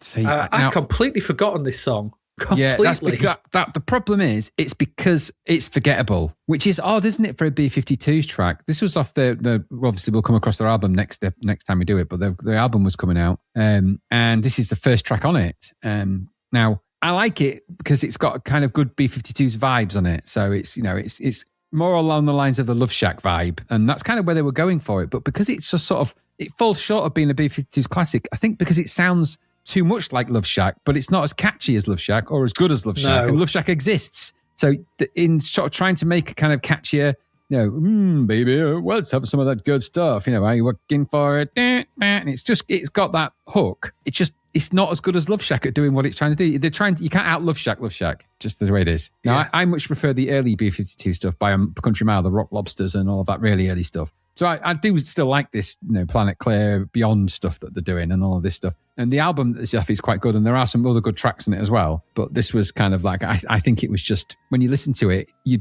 forget what you kind of forget, it's almost forgettable. I can't even remember it. And now in my head, I'm trying to think, how did it go? Exactly. So it's got that kind of do-do-do-do-do. It's got the vibes. It's got kind of cool B-52 vibes. But if you sit and thought about it, and someone said, all I can think of is Love Shack. Exactly. That's what I mean. That's you can't out Love Shack, and that's good what stuff, baby, good stuff. No, that's not it. No. That's what I mean. You can't. Love Shack kind of, once they release that into the world, great track that as it is, that's it. No. Yes. And Love Shack even out B-52's Rock Lobster, for goodness sake, and that that's a challenge to do that, but it did. In at number 38, from Happy to Miserable is 4 Seasons in One Day by Crowded House. Oh, this was a miserable old song, wasn't it? Goodness. Yeah, they certainly had a tendency for the maudlin, didn't they? Yeah, maudlin is right. Art project video as well, where someone had clearly discovered Adobe After Effects presets and just decided to try them out one after another. Too depressing to be, no, goodness, wow, bleak. Then at number 40 is Dolphins Make Me Cry by Martin Joseph. This song made me angry. What the shit is this? Why is he on a staircase in the ocean moaning about dolphins making him cry? Why does he cry? Dolphins are happy. They're like good things. When you see a dolphin, it's a dolphin. Yeah, piss off. Exactly. People are genuinely happy when they see dolphins diving about. This is the guy who would play an acoustic guitar at a party and I'd have to tell him to fuck off to the toilet. Yeah, it is that exact guy. I mean, when doves cry was Prince's version, wasn't it? When dolphins cry makes no sense, does it? No, dolphins make me cry. That's the difference. Doves cry is like, that's fine. But dolphins cry. Oh. It was another moribund song. I imagine this is played on loudspeakers during when they're fishing for tuna.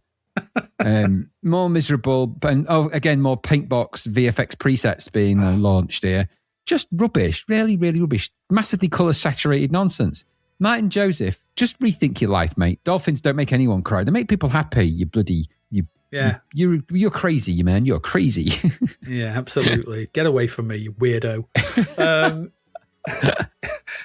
Number 41 is Rusty Cage by Soundgarden. it's the kind of quintessential Soundgarden track, wasn't it? I know that Black Hole Sun gets the press and some of the others and Jesus Christ Pose. Jesus Christ Pose, yeah. This one has that sound at the beginning, and as soon as you hear it, you're like, that's Soundgarden. It's the Soundgarden sound. I think it's quite good, this. At least it's not about dolphins making you cry, is it? No, true. What's he saying? I'm going to break my rusty cage, doesn't he? Yes, he does. I thought it was a euphemism for having a really painful shit. Yes, I was like, very likely. Great song, though, whatever it's about. Yes, it is. It is great. And then don't remind me about bloody dolphins. No. Make me happy. Maybe when he goes through a poo, it feels like he's passing a dolphin, which is why it makes him cry. Maybe he makes the sound of a dolphin. Oh, no, now it's making me cry. No, but Soundgarden, good. Martin Joseph, go back to your initial thought process. Yeah, get back under that rock. 21st of June, number 11, I'll Be There by Mariah Carey. Cover of the Jacksons song, predictably sung in a register that only dogs can appreciate. Yeah, and there's a puppy farting on a dog's face there. I thought I'd put it in. There is. It's very accurate. That should be, I think that's what the reaction would be. Do you know, I think at a certain time in that, she sings higher and higher and higher and higher until at some point she's carried on singing for 10 minutes, but it's not in a spectrum of sound that humans can hear. So absolutely. It'd be terrible if you went to see her with a glass eye. Yeah, yes. Maybe that's a caveat on her tickets. You got glass eye, sorry, mate, you can't come in. Take it out then. I'll put it somewhere safe. That's going to crack. That is going to crack. That's going to explode. And you can't come in with your glass foot either. Come on, take it off. Yeah, bog off, Cinderella. You and your glass slippers, get out. Get out. Oh, I just wanted to meet my prince. Don't leave one here. Don't leave one here. Come in looking for you. You take it with you. Take it with you. Go on. Yeah, get off. In your carriage. Get in your pumpkin carriage, you stupid idiot, and piss off. Yeah, bloody princesses, bloody Cinderellas. I've had enough of glass slippers and all. Bog off.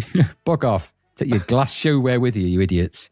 In at number 15 is Symphony of Destruction by Megadeth. This is the one, Adrian. This is the Megadeth song. If someone says to me Megadeth, this is the song in my head. Yeah, it's that. Because it's the one where he goes, just like the Piper. This is the one. He's Piper. It's the song. It's the one. No. Expensive looking video in between the footage of him going, and looking all scrunched of face. My problem with Megadeth is I could just never take Dave Mustaine seriously. No. Not ever. Not once. No. Not in a million years. You put him up against James Hetfield, and James Hetfield looked menacing. Dave Mustaine just looks like he's not, No, he looks confused. He sings Piper. Just like the Piper. Aggressive, but it's not really aggressive, isn't it? They're trying to look aggressive, but they don't. Exactly. Yeah. They don't look aggressive. He just looks confused. Yeah. The song is okay, though. I do like that riff. Yeah. It's very simple, isn't it? Yeah, that's what keeps it good. What it isn't is thrash metal at a million miles an hour with him going and all that nonsense. I don't like any of that. No. That's true. It is better than this, though, because at number 17, as we carry on with some rock, is Make Love Like a Man by Def Leppard. It's not a good start with the title like that, is it? This? No. You're a big Def Leppard fan. You love the Leopard. You love him. I love Hysteria and anything prior. Anything afterwards, your love language. That's your anything love afterwards. Language. Anything after Hysteria is just a no-go area. It is one of the worst. 7 years it took them to do another album, and oh God. And then they come up with crap like this. I mean, it sounds like Def Leppard, but it ain't Def Leppard, is it? Lyrics written by clearly a 3-year-old. Well, yeah, I mean, it's well known. I mean, Elliot used to just go in, didn't he? They'd have a tune and he'd just sing any old rubbish and write it down. That's what he used to do. Not wrong there. Make Love Like a Man. It's in the Let's Get Rocked version of Def Leppard, isn't it? So the hair's very poodly hair in the video, which is odd for its time frame. It's out of time frame. The poodle hair was dying now. Yes. 90s trend of live band to random or black and white movie footage from films like Charlie Chaplin footage. And then it's the lead singer just singing. And then it cuts to, Buster Keaton film. It's really weird that they did that. There was a real 90s thing about that. Song would have fit in well with a Wayne's World, Bill and Ted's probably. Extreme cheese at best, isn't it? This and awful. I think the word you're looking for are awful. Yeah, it ain't good. I mean, no. At times you'd wish that a Def Leppard was actually DEAF for this stuff. Yeah. Well, I think when they played it, when I saw that, I talked about that covers band, that Def Leppard covers band I saw, And they played this, and it was the low point of the night. I think even they were embarrassed to play it. Oh, look at it's called "Make Love Like a Man." I mean, what? Yeah, I think they did it as a bit of a piss take, if I'm honest, because they were, I think, having a bit of a laugh with it. It's dreadful. It's an awful, awful song. Awful. It is. It's not a great album. It's from either. So. No, it's shit. Sorry, Number 28 is Thunder by Prince and the New Power Generation. Wow. This isn't even good for Prince. I mean, Prince is a good music creator, producer, guitarist, savant musician, all of that stuff. I get all that. And it's inevitable that during his endless output of songs that there's going to be a few duffers, and this is one of them. It just sounds like a whole bunch of sounds that have been thrown into some kind of mixing desk, and this is the result. Yeah. And then he sang over it. It's not very good at all. And I'm quite a big fan of Prince. On the whole, this is not a great Prince track, really. No. Prince in the New Power Generation track. So that's what it's what. I've been a bit mean. It's what old Prince sounds like to me. I mean, I can hear the difference, but it's not. It's a cement mixer of a tune. Yeah, it is. It's not. I mean, like I said, unusually for Prince, it's not very good. But the law of averages says that he's bound to release one of these now and again. So yeah, true. Number 29 is Some Justice by Urban Shakedown. You know much about this? I didn't like it at all. No. What did you write? Rattle-filled dance music. Yeah, I kind of actually hate. So it's just rattly, discordant samples over painful breaks with loads of sub-bass added. It was very popular in London clubs of a certain time frame that we would have never gone to or heard of. But people kept telling everyone how great it was, and then so it became popular, but I didn't think it was very good. I thought this was the music of 1,000 chase scenes in student videos down alleyways and through churchyards. Yeah, that's a very good description. You're not wrong. Just rattly breaks in it, just annoying rattly breaks, with there's a slight reverb on the break beat in the background, so you get that. I hate that. So. In at number 33 is A Little Bit More by Kim Sims. Our shite. Absolutely our shite. It's a trend that I came to loathe though at the beginning of this, and I've started to notice it creeping more, where the singers pretend to sing when it's clearly a sample being played from a keyboard. This is a subtle example of it, but it happens at the beginning of this song. But if you want an example, it's think of Ride on Time, where it goes, yeah, that's exactly what I was thinking. It's that. She does that kind of thing in this, and I hate that. Don't sing the samples. You can't pretend it's you. You're not a robot, so don't do that. You don't need to do that. She's quite a good singer, Kim Sims, so it's pointless doing that. The video was arse as well. Yeah. Number 38 is You Bring on the Sun by London Beat. I don't think they knew what to do with themselves. They look like they found each other on a street corner and just said, should we do something? Really weak song from them. No doubt there's some talent in the band because the singing's quite good, but the look, they just sound like they're disconnected from what they were trying to achieve, and they're a band without a brand or a marketing plan. They just they don't know what to be or do. Yes, yeah, exactly. 28th of June, in at number 6 was Disappointed by Electronic. Another obvious joke there. Were you? Well, no, not really, but I imagine some people were. So I said, right, weird this, isn't it? Because it's a mishmash of New Order, Pet Shop Boys, and the Smiths. But it just sounds like a Pet Shop Boys song. Exactly like a Pet Shop Boys song. I think that's because Neil Tennant sings on it, though. Yeah. What was the point in getting Tennant in to sing? Sumner, you had one job. Yeah. What did he do then? I presume he's playing keyboards. Well, that's what he says, but who knows? I don't know. It's not very good, is it? Drunk or off his head or something. I don't know what any of them did. It just sounds like a Pet Shop Boys song and not a very good one. So no. In at number 13 is Rhythm is a Dancer by Snap. This was everywhere and still is. It's a massive, massive global hit and a scale unimaginable. It's actually considered one of the defining dance/club tracks of the 90s. Now, this isn't the underground club scene. This is your mainstream towny club places. Oh, absolutely. It's everywhere. It was everywhere. Absolutely everywhere. And it's not without merit. It's pretty good. I'll give it credit where credit's due. It's not the greatest track in the world, but it is pretty good at what it's doing. It always gives me KLF vibes when I see the video, just because it's kind of on a big sound stage, and it's that kind of production. But it was controversial for its rhyming cancer with dancer and stupid stuff like that. But there is an excellent, there is a really excellent arrangement of synth stuff in there. And there's a really nice middle 8-bit where it gets this piano that comes in. It's got this really driving use of the FM lately bass, which is a really famous FM bass sound that all these dance tracks have them, but that's a particularly good use of it. So you get that kind of dum dum dum dum dum dum dum, that kind of driving bass sound. That was a defining sound of the 90s, coupled with the kind of piano that wasn't plink plonk. It was just more singular piano. I think Robert Miles' Children later down the line, when you get that kind of ding ding ding ding, where you're getting that kind of vibe. Different type of track, I know, but I think that it's Rhythm as a Dancer is a particularly good track by Snap. And it's the one after I Got the Power, isn't it? So they were on to a bit of a winner with their formula. It didn't sound like that, which is a good thing. Very Eurodance, it was like a laser-guided missile in the places like the Pier 39. That thing landed and that was it. It was like it was converting people to the sound of Snap. So I still think it's quite a good track, but it was everywhere. And maybe it's one of those tracks. You can't really think of the 90s without thinking of Rhythm is a Dancer, can you really? Yeah, I mean, I don't hate it because it's so embedded in my head because it was just everywhere. Yep. As soon as I saw this on there, I was like, oh yeah, Rhythm is a Dancer. Okay. Yeah, and that great bass sound. Who can forget it? And by the way, I'll put the video in the show notes. Dr. Mix, who's a great YouTuber, friend of the podcast, I hope. But he's a really good YouTuber. He does loads of amazing synth deep dives and remixes, and he does full track recreations in his own studio. And he completely recreates Rhythm as a Dancer from scratch using all the figures out what the instruments are. It's a really good video to watch. I'll put it in the show notes. Go and watch it because it's really, really good. Okay. In at number 16 is Hypnotic State, ST8 by Alternate. You know how this is going to sound. You know exactly how it's going to sound. Just honk in maybe, say 6-8, 6 to 8 different sort of discordant honks and just play them in with a drum beat behind it. So just go, there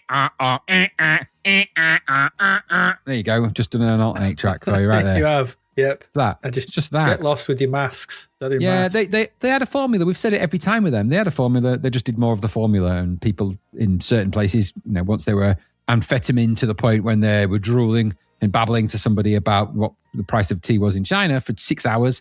Once they'd reached that point and the gurning had reached critical mass, then they sounded like manna from heaven, I don't doubt. Yeah. In at number 22 is Do Re Mi So Far So Good by Carter, the Unstoppable Sex Machine. Over to you for this one. Yeah, great track this. Another one I really like. The video itself. Video was good.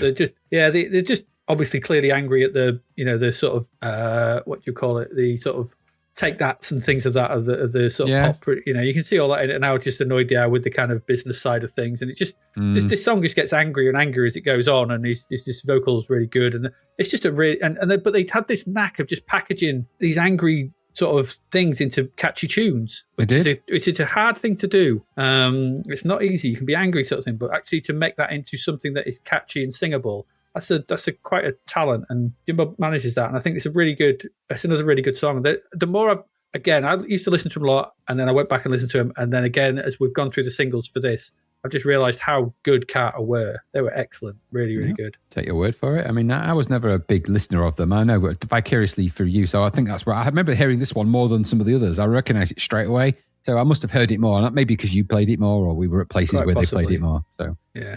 It is good. I mean, it's not my thing, but it's clearly a very good track, and I thought the video was really good. So, In at number 26 is I Drove All Night by Roy Orbison. Do you do this in karaoke, by the way? I wonder if this is one of your karaoke classics. God, no. Who's going to do Roy Orbison karaoke? Who's that foolish? Bob Orbison, Pete Orbison, Diggy Orbison, all the Orbisons, really. They're pretty good at it, turns out. Scabby Orbison. Silo Orbison, whoever he is. Anyway, it was released because MTV wanted it to exist, and therefore they made it happen, didn't they? Roy Orbison exists in a framework of no time and space. He just is. So was it released in the 50s or 60s? We'll never know. Maybe it was. It sounds like it. Maybe it was. It's from a no time, isn't it? It's released from the Twilight Zone, where people exist in a no time frame. Is he blind? He kind of looks like he is, but maybe he wasn't. We don't know. What do we really know? Who knows? I don't know. Anyway, Heartthrobs and Babes, were in it of their time, weren't they? Jason Priestley and Jennifer Connelly, no less, in this one. Yeah. Ensures consistent MTV airtime. There was a trend of it, wasn't there? Of black and white videos with heartthrobs in, looking at each other. The trend was then, teenagers falling in love, sitting on cars. Roy Orbison appears. They start rolling around and falling out with each other, it seems to me. The lyrics do read a bit like a stalker, if you listen to the lyrics. I drove all night to get through to you. I climbed in your window and all that kind of stuff. It's a bit stalkery. I don't know. But yeah, Roy Orbison, what the hell is it? What happened? Well, the power of the Wilbury summoned him. Yeah. You forget he was part of the Wilburys. Someone did the Wilbury spell. Yeah, once summoned, he cannot be banished. But also, it occurs to me, right, because he's Roy Orbison, isn't he? So possibly he's got Danish ancestry, which means somewhere along the line, he's the son of Orbi. He could be an Orbi, yeah, one of the Orbis, one of the Danish Orbis. Yeah, absolutely. So that's maybe where he's come from, sort of thing. He's Orbi's son. So he's the son of Orbi, isn't it? Because is that how Danish names are? Or is it Danish? Well, not anymore. Maybe back in the... Scandinavian names? Maybe back in the days of Vikings, son of maybe. Do they not still have son and daughter as their sort of surnames and stuff? No, they just have regular names like everyone else now. Do they? What, like Smith? Yeah. Well, I don't know. I may be going back a bit, but I don't know that they, it's like they don't name people by the jobs they do anymore, do they? So there's not like Hagen Fletcher and Pete the piano maker and all that. They're less Danish sounding, I'll grant you that. I don't know. I don't know a lot about the Danish naming nomenclature system, I have to say. It's not been on my research list. And maybe Roy Orbison is in fact the son of Orbi. We'll never know. My question to you, Adrian, is what time frame does he exist in? And is it hours? Because I don't know. I don't know. It's weird. He comes up with a song and you think, when was that recorded? Was it in the 70s? Was it the 80s? I thought this was an old cover because it has the kind of the sort of big sound of the sort of late 60s. The kind of, you think so, wouldn't you? Who's the big producer from that period? The one I'm thinking of, Phil Spector. Phil Spector. It has a kind of Phil Spector-y sound to it, doesn't it? Yeah, and maybe it was recorded then, but that doesn't mean the Roy Orbison wasn't even born then. Isn't that weird? We don't know how it came to be. It just is. He was just sort of, he was going through his 32-year cycle, so he had to be waited to be awoken again. It's like Tombs in X-Files. He just pops out every 32 years, eats some livers. He's Jeepers Creepers guy, isn't he? Yeah, he's that. Eats some livers and then goes back into his egg. Oh, I want to see a version of that with Roy Orbison in now. Any one of those, Jeepers Creepers or Tombs. Yeah, that's what he is. Yeah. I mean, he's an Orbi. Orbi. Never trust an Orbi. In at number 27 is Damn, I Wish I Was Your Lover. You got to say a loud damn for that. Damn, I wish I was you. It's that. It's that one. Famous for that, yeah. Not I didn't want it to sound too much like I was just talking to you. By Sophie B. Hawkins. Yeah, Sophie B. Hawkins. You can't say that without sounding like a pirate, really. Sophie B. Hawkins. At least I can't. Anyway, black and white video for Extra Mood. I don't know. Bit of an earworm for the damn. That's the one I remember her for. So I vaguely remember this. I think I noticed there was slacker clothing starting to make its way into the mainstream. Yes, absolutely. Well spotted. Yeah, that's very true. So it's creeping in. Yeah, it is. Because around this time you were getting films like Reality Bites and things like that, weren't you? Obviously totally. The grunge stuff. So sort of check shirts and stuff were becoming a bigger thing. Number 31, Shame, Shame, Shame by Sunita. Crap. Yeah, it's a crap song. I, as soon as I saw that, I was like, wow, it's Game of Thrones. Yeah, shame. Dingling, shame. Just Stock Aitken and Waltman-y, Simon Cowley, producey type vibes. It was crap. It was crap, though. Really, and the video was just a mishmash of nonsense to put together as well. Yeah, and then finally, number 37, Unchain My Heart, 1992, by Joe Cocker. This was gruff, wasn't it? This was a gruff song. Gruff. Sand your floorboards gruff, this. Yep, very much so. Forgettable, though, also. Listened to it and I was like, oh, that's good, I think. And I couldn't remember what it sounded like instantly. It was too gruff. Love Shack, baby love Shack. Yeah, exactly, yeah. It just gruffed it out of my mind. I don't know. It's not very good. Yeah. It is gruff. When Rod Stewart just won't do. Bring in the cocker for all those nodules that just won't budge. Yeah. Actually, yeah. If Rod Stewart and Joe Cocker Cocker and Stewart did a duet, I think, you'd have, your floors would be smooth, your walls would be flat, everything. Your cooker would lose all its knobs. You won't be able to cook anything. You won't be able to open the fridge. Everything would be flat plain. You'd be like living in an Unreal block out. You'd unwrap a Mars bar and it would have no veins, would it? I don't want to think about what else might be smoothened. Well, I think you know. Oh, sir. Oh. Well, my testicles have never looked quite like that before. Not since I came out the womb.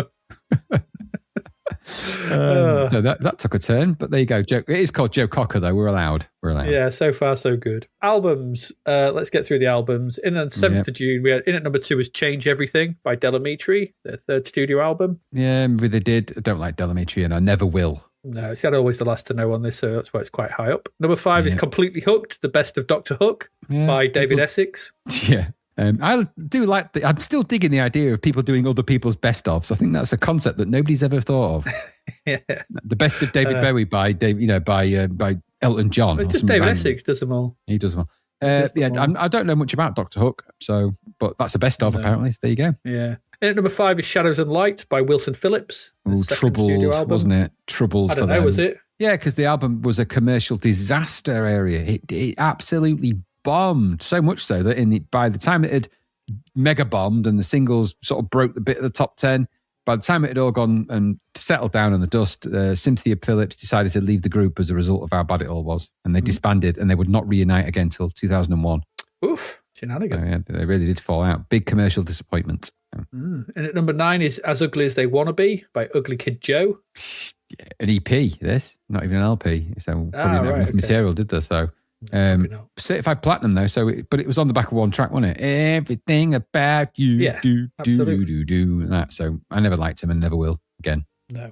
14th of June, straight in at number 2 is Angel Dust by Faith No More. That's much better, isn't it? Yes, this is a great album. A really, really good album. Yeah, I listened to it today actually, and I was thoroughly impressed at how fresh it sounds even to this day. Yeah, every track on it's a winner, pretty much. It is. It is a classic. It's a really good album, that. Really good. Go listen to it. Easy at the end. Yeah, it's a really good album start to finish. There's not many you can say that about in the 90s. There's often albums would come out, there might be 5 tracks out of the 8 or 9 that were on it, or 10, and the others were more passable. Every one on this is a smasheroo. It's really good. Yeah. Mm-hmm. In at number 21 is The Crimson Idol by Wasp. It's a concept album, apparently. Rubbish. Though. Yeah, we spoke about this the other week when we had the single out.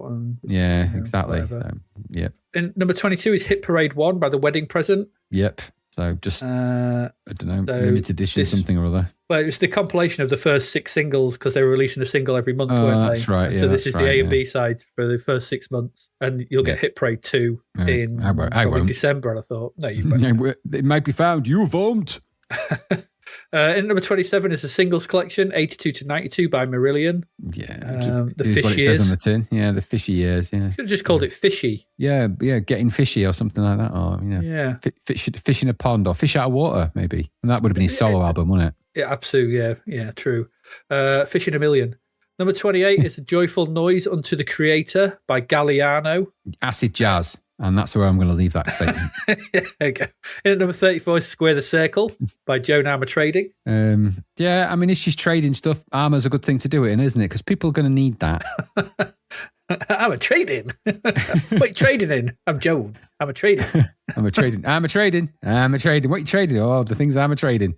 Bad pun aside, Joan Armour Trading, all right, people like it, people don't. I don't know. 13 album though, 13th. I got pauldrons, I got greaves, I've got breastplates, I've got helmets. She can make anything into armour. She is a brilliant maker of armour. I mean, you can't take that away from her, can you? Nope. 21st of June. In at number 2 is The One by Elton John. Yeah, look 23rd studio album. Exactly, 23rd album. And by now, the law of averages says that one of them albums has got to be quite good. I don't know. He can't stop releasing albums. Surely the more you make, the average of them one being good is less. Yes, I agree with you. I don't know a lot about Elton John enough to know that whether this is one of his good ones or not. I don't listen to Elton John because it's really not my thing at all. It couldn't be further from my thing, and that's just because I'm not an Elton John fan. I admire the guy's success. I mean, goodness, the guy's very successful and very charitable guy. Apparently, very charitable to this day. Does a lot of great work for charity. And at number 4 is The Legend, The Essential Collection by Joe Cocker. Why is it essential? I don't know. That's quite sure of yourself, isn't it? Yeah. The Legend, Essential Collection. Yeah, essential for who? Oh, sorry, who? David Essex, so we can get his next album together. Gary was telling me about Joe Cocker or something. I saw him over the Christmas break, when he was telling me all about Joe Cocker. He's full of Cocker facts, isn't he, that guy? He was, something about how he had the world at his feet, but he got drunk. That's pretty much all I remember from the story Gary was telling me. I'm sure right now he's listening going, you never listen, Mills. That was a 25-minute conversation he had. It was longer than that. That's what then you took 5 words from it. It was longer than that. I tuned out. I was looking out the window. I feel sorry for him now because he does know a lot about Joe Cocker, but nobody wants to wear it, does he? That's his superpower. Absolutely. Well, he's Joe Cocker's secret biographer. Even Joe Cocker didn't know about it. His 2 superpowers. He knows all about Joe Cocker and he can fart like sticky webs. And neither of those things have ever really found a use value in the modern world. Maybe the webs a little bit now and again when he wants a poster on the wall, but doing it is it's not a practical thing you ever want to be a witness to. Yeah. But he's never tried to impress me with his Joe Cocker facts. Was he trying to chat you up? Because that's that might be was practicing his technique. I don't think so. The partners are in the room at the same time. His wife and my partner are in the room at the same time. That wouldn't stop him. When it comes to Cocker facts, if he was trying to impress you with his Cocker facts, I just noticed looking at them, those sort of thing, and they had that glazed look on their eyes. They were just used to it. They were elsewhere. They were elsewhere looking at, thinking about other things. Just as long as he didn't glaze you in any way, it's all good. At number 9, moving on, The Complete Tom Jones by Tom Jones. Is there an incomplete version of that? Quite possibly. That's the previous one. Why has nobody bought my incomplete Tom Jones album? Oh, I've left off. Where's my it's foot incomplete on the cover? You didn't put Delilah on it. Oh, of course I didn't. Oh, well. Number 31 is Totally Crossed Out by Chris Cross. Yeah. I wish it had been. Rubbish, nonsense, guff, rubbish. Number 38 is Death Is Not the End by Shut Up and Dance. Couldn't find any real information about this other than the Amazon link to it. It's like some kind of compilation, I think. Yeah. 28th of June, in at number 3, The Greatest Hits, 66 to 92 by Neil Diamond. Yeah, it's the greatest hits of some kind, I think that. I think it might be from 1966 to 1992. Yeah, they're not years, they're numbers. They're the numbers of the songs. God Lord, he wrote a lot of songs. He did. He's a very prolific writer, Neil Diamond. But he started out as Neil Cole, and then he was Neil Gold, bronze, silver, gold. He worked his way up to diamond over the years. Now he's Neil Platinum. Yeah, it's like weddings, isn't he? It's the older he gets. Well, surely he started at Neil Paper then. Well, he was paper and cloth and then wood and all the other weird things, and eventually he's worked up to diamond and platinum, and then what comes after that, I don't know. Nylon. Horse biscuits, I don't know, nylon maybe. Yeah, but he's been all the way through them all. He's a very prolific writer of songs. Very prolific. In at number 23 is Mask. That's with the QUE, because of course it is by The Mission. Yeah, not good. This album's awful. And I'll tell you why it's awful, right? This is bit you put at the bottom. I've always known it's crap. Some argue that Hussey started to wander off the path with Neverland's predecessor, Mask. Its writer ain't one of them. Mask features co-writing credits from the Wonder Stuff's Miles Hunt, as well as the Waterboys' Anthony Thistlethwaite. There you go. He'd been hanging around with the Crusty Dogs on Strings people, and this is what happens. Absolutely. He'd been listening to the Fiddle Me Dees and the Riddle Me Roos, and that's what happened. Exactly. His Hessian socks had started to chafe. Yeah. I apologise for any Christies that I'm just making a very grand assumption, but you probably do wear Hessian socks, at least. I imagine so. Very cozy. So. Or hemp. In number 28 is Dehumanizer by Black Sabbath, 16th studio album. Okay, they're back. Yeah, they're back. We've spoke about them before. They're doing stuff. Yeah. And finally, in at number 37 is Infinity Within by D Light. That's a wanky title, isn't it? Infinity Within. It is. That's like a Fish album. Yeah, D-Light had one hit. They never outdid their Groove Is in the Heart, did they? So no, and no one ever cared about them after that. Who cares? No, exactly. They did that one track, which I saw a sample breakdown for, which blew my mind at how that was put together. I'll put that in the show notes if I can find it again. Fair play to them. Runaway, the lead single from the album, is the 4th single to top the Billboard dance chart. Yeah, it's because there's only ever been 4 released at this point. There you go then. And that's it. Yeah. That's your music. Some good, some bad. Some in the middle. It is what it is. It's June. It's the summer. Things are moving. We're going to go away, take a quick break. We've still got 3 games to get through. 3 games, Graham. 3 whole games. So let us go wet our whistles and come back and speak of those 3 games.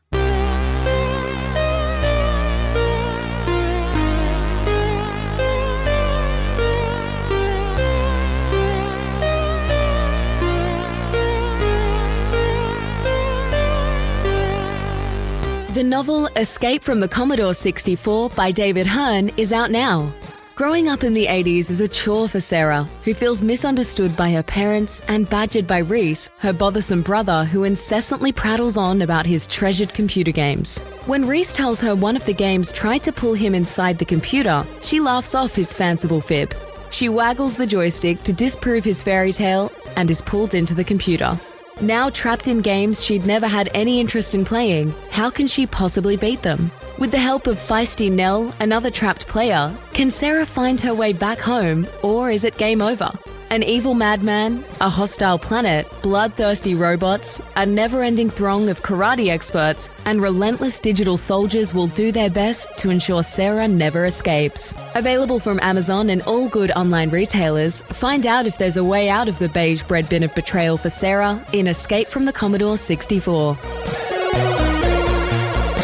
We're back for part 3, and 3 more games. First of those games, Graham, let's just get straight into them. This is Secret Agent Sly Spy. Oh, yep.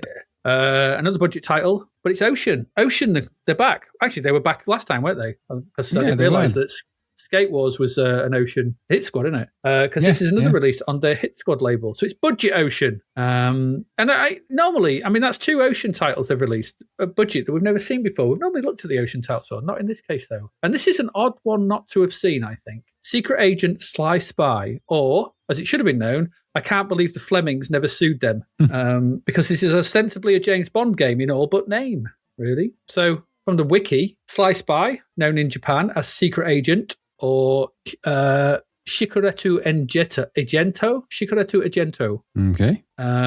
And known in Europe as Sly Spy Secret Agent, is an arcade video game developed by Data East, published in 1989. Despite not being a licensed James Bond game, Sly Spy contains references to the series. You don't say. In Japan, Graham, Games Machine listed Sly Spy on their August 15th, 1989 issue as being the 5th most successful table arcade unit of the month. 5th. There you go. That's not too bad. Anyway, this was originally ported and released back in 1990 by Ocean. And this is the weird thing. It came out on the Amiga, ST, Spectrum, Amstrad, and supposedly the C64. Or did it? The Zapped review states it wasn't released at full price on the machine, and hence no review. But Moby Games has a release in 1989 for the C64, whilst the wiki states that it was released by Ocean in 1990 in Europe, and a C64 version was released by Data East in North America in 1990.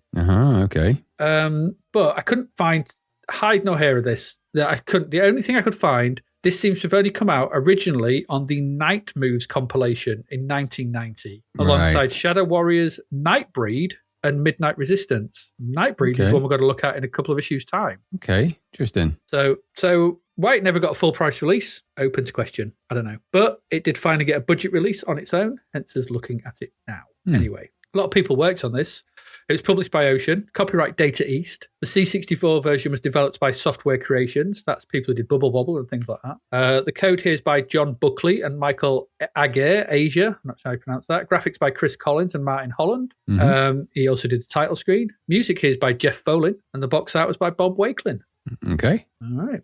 So this is then an arcade conversion, and I'm just going to have to say, I think this is a really very good one in terms of, I don't sure what to expect of this. I was like, okay, I don't know what this is, but let's have a play. And I've never played it, the arcade version. Just a few little nitpicks, but overall, this is about as close to the arcade game as you could have got on the C64. I don't, in terms of what you get here.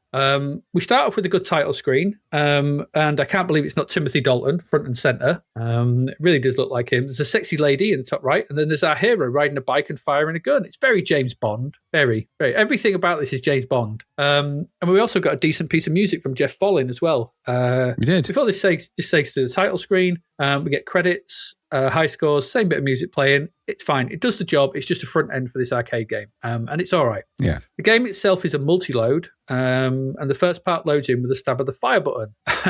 And this is where it gets really cheeky. Now, this is all because I played the arcade game as well today. I thought I'll have a crack on the arcade game on main. All this is straight out of the arcade game. Because the first thing you can do here is enter a 3-digit code. Yep. If you want to be 007, then you can. Yep. I mean, it's pretty shameless, I have to say. Yeah, fun though. But I liked it, and it's straight out the arcade as well. So all this, everything here you see is pretty much the arcade version. All the little bits, everything.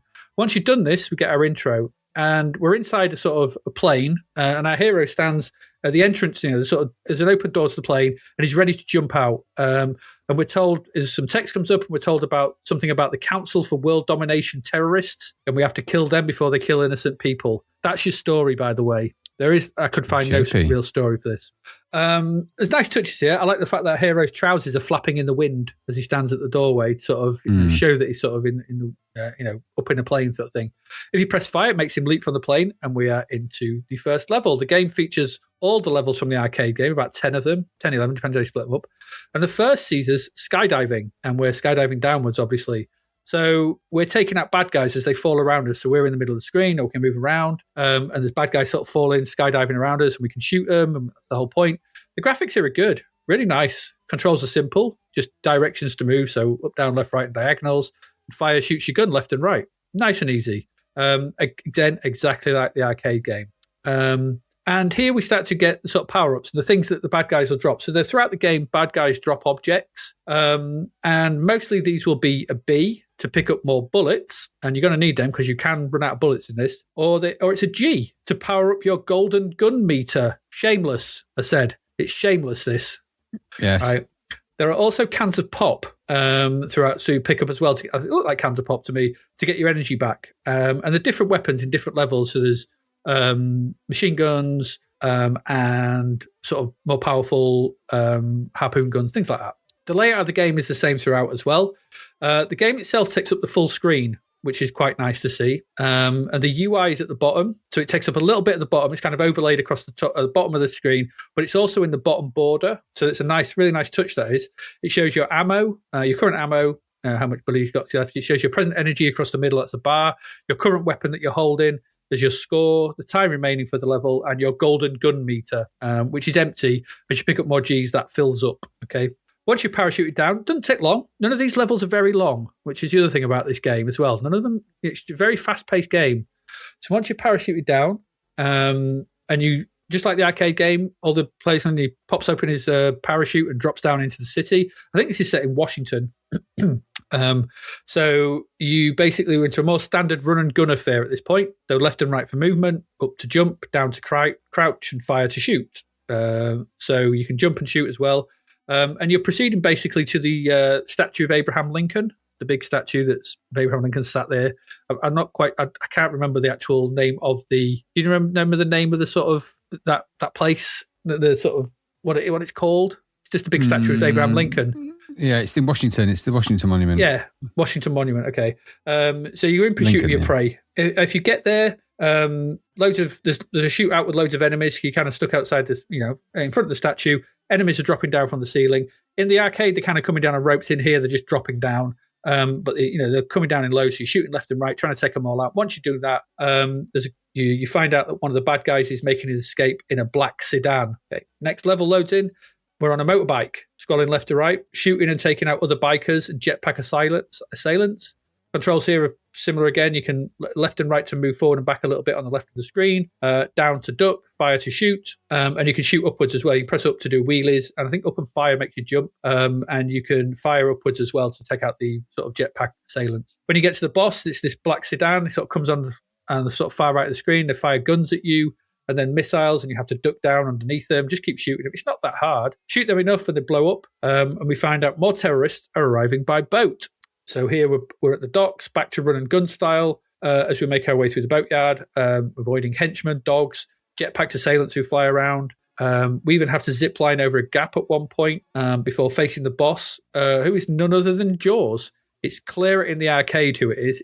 It's just Jaws, okay? It's literally Jaws. Here it's not quite so clear, but it's a big guy. We shoot him a few times. If you run out of bullets, you actually can kick. So if you run out of bullets, as I did at this point, you have to sort of get close, and you can do a jumping, flying kick, or sort of high kick, things like that. So, and it's not that hard to kill. The bosses here, they're not that hard to take out to progress. Beating him takes us underwater for some reason, okay? So we're flying, we're sort of diving, we're in a diving gear. We now get a push scroll shooter from left to right, where you're armed with a harpoon, and we get sort of attacked by sharks and enemy divers, and we have to take them out with our harpoons. They'll drop the Gs and the Bs and all that kind of stuff. If we get to the end, we face off against the big shark. Okay, so we're now fighting a big shark, and if you kill that, again, not too hard. You're back onto dry land, more run and gun, because you're at the Georgetown warehouse. And if you get through this, and this level kind of goes up and down. You can kind of sort of scroll up and down around this, climbing ladders and jumping on conveyor belts and things like that. But there's also hooks and stuff to sort of travel across certain points and things like that at the top of the level. The boss here is a series of tigers from a magician, and I can't help thinking it was David Copperfield or something. But I think it's a magician. There's no instructions to this, so who knows? If you kill all the tigers, then we infiltrate. It says onto the cave, which is the entrance to the bad guy's weapons storage. Again, more run and gun action before we face off against Oddjob. Shameless. He's very shameless. It's Oddjob because he's the guy with the hat. He throws his hat at you. It's Oddjob. If you kill them, we're back underwater, infiltrating some more narrow caves before facing off against a large underwater guy in a massive diving suit firing rockets at us. I'm pretty sure that's from a James Bond film as well, and I can't think what enemy it was. I didn't know if it was from, what's the one underwater? Is it from Russia with Love? Probably. I've kind of lost track of it, or one of them. It looked very familiar, but I'm not quite sure if it is or not. It probably is. So once we kill them, we're on to the headquarters, and we work our way through that. We climb up there's a massive rocket, which I presume they're using to do something.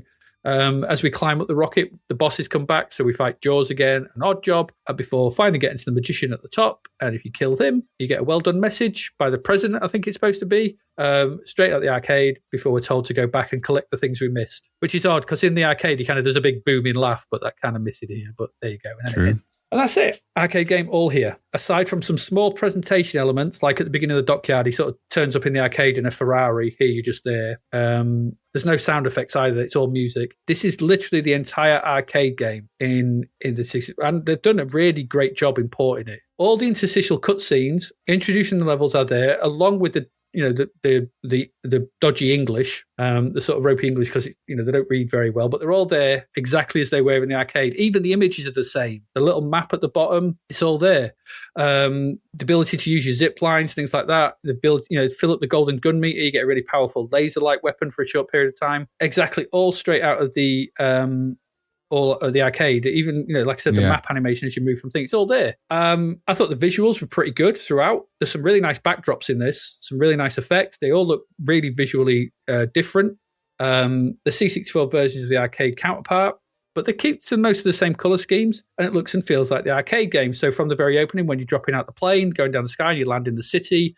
The statue of Lincoln looks good. On the motorbike, there's some really nice parallax scrolling in the background, and the bikes are all good, and they're moving. Everything moves very fast. Then you're underwater, and they've kept the same kind of yellow color scheme that's in the arcade, and some really nice sort of parallax scrolling depth there. All the caves, all the run and gun stuff. It's all here, and it all looks the part. The controls are decent, easy enough to get to terms with. And the whole thing, I thought, is just a really good, fun, mindless blast to play through. It's not too tricky either. Levels are pretty short, just like they are in the arcade game. So they've not tried to, often we see these games ramp up the difficulty to justify the price or something. You're never going to get through, and it's dead hard, and there's just there are millions of enemies at you. But it's not that bad here. So all in all, I mean, you have an energy bar. If your energy bar goes out, you die. You get 3 continues or 2 continues. So you get 3 lives essentially. And I got quite far on my first couple of goes. And I think I played this a bit more sensibly rather than just a crazy run and gun, and knew where I was going and the ways to go through. I think you could probably get through this. So all in all, if you pick this up for £4, I think you'd have a right bargain, because this is the arcade game in C64 form. All right. Yeah, there's some weird graphical glitches at the top of the screen where I think the multiplexer is showing some bits. So you do see some little glitches at the top, but they're in the border. You can kind of just ignore them. They've obviously got rid of the borders because the borders at the bottom is gone. They're at the top. So I think when they're showing sprites, they've got some of that going on, but it's easily ignored. The actual in-game visuals are solid. They work really well. The animations on the C64 versions of the arcade, your main sprite in whichever level you're in, whether it's the bike, the run and gun stuff, you're pretty big. You're recognizable as either Sean Connery. I think you look more like Sean Connery at times. When you're in the, when you're in underwater and things like that, you look good. The sharks are really well animated and they look good. What was that other one we played recently with similar run and gun and underwater action? Thunder Jaws, remember that? Yeah, Thunder Jaws was similar. Yep. Yeah, this is way better. Far, far better. Way more enjoyable. And the music's really good as well. The music keeps things ticking along. There's a really good sense of sort of pace and action to this. And like I said, none of those graphical glitches affect the gameplay. I never saw any slowdown or anything that didn't just work. Collision detection was good. I enjoyed this. Yeah, it's a really simple arcade game. Yes, it's shameless. But this is probably the best James Bond game on the machine, I think. I don't think we played a better one. The only other one was License to Kill, I think. The one where you kind of the little sprite, the sort of vertical scrolling one. That was good. I think this is better. This is really good, dumb fun, and a really good arcade conversion. I am surprised they didn't release this. I don't know whether it was because it's really short, but then the arcade is. So if you're going to convert it, you convert what's here, and I don't know. I don't get it, because I think this would have been a right winner back in 1989 or 1990 when it came out. Back of Midnight Resistance, and you get this coming out as well. That's a really good double bill of arcade conversions. Yeah. So I had a really good time with this, and it only got 76%, and I think that's a bit of a travesty, if I'm perfectly honest. This is a sizzler. £4 for this. This is that's like I said, that's a bargain for what is essentially a really, really good version. I've linked to a video in the show notes where this guy goes through all the versions, and he looks at the ST versions, the Amiga versions. They're not as good as this. He looks at the Amstrad and the Spectrum. They're not as good as this. And he says, we've left the best to last, the C64 version, and this is excellent. This is really good. So wasn't expecting this, but was pleasantly surprised. What about you? Yeah, same. This is the Bond game this is what they should have all been like, I felt. As soon as it started, I felt I was properly in Bond territory, because all the other James Bond games we played had never been quite James Bondy enough. No. And this one had all the elements. It starts with a really good intro. You're doing this skydiving thing, and it's proper Bond. It's just someone who's got a big love of the Bond franchise and has made a game that sort of really fits the bill. I really enjoyed playing this. Graphics were great, background's good, nicely put together, really varied levels, really good fun. Just not taking itself too seriously, but good enough to warrant it. Full screen as well, so nice to see the bottom border getting a bit of use there. This was really well put together. Even the interstitial bits and the bits in between, it was all really well thought out. And what blew my mind, two things, is that firstly, I couldn't believe I enjoyed it as much as I did. Secondly, that it was £4, which is incredible value for what's here. And thirdly, that Zap only gave it 76%. This is really good. This should have been up in the 90s easily. I mean, you can, but this is only what, 6% more than that pinball game got last time. I know. Soccer pinball. It's beyond belief. So I think this got stiffed, and I don't quite get why. I thought there's a really good game in here. Had this been released a few years before, in the 1987s, 88s, this would have been a gold medal, because it's just a really good, well put together Bond game. All it needed on this was 007 Bond. If this was a proper Bond license, albeit that it would be more expensive, it would more than fit the bill. This is genuinely great stuff. I really, really enjoyed playing it. And some of its quirks aside, some of the side-scrolling bits when you're Bond, he's kind of over big, and some of the enemies are kind of a bit too little. But I'll put it with it. I really enjoyed it, and its action was quite fast and frantic, and it wasn't so challenging or difficultly impossible. It was no Navy moves, was it? There was achievable parts to this. So it felt comparable to Midnight Resistance, which I thought had the same kind of stuff. Yeah, it felt like you could do it, and there was some really good fun to be had in here. So no, absolutely a little hidden gem amongst all of the budget games there. Really good.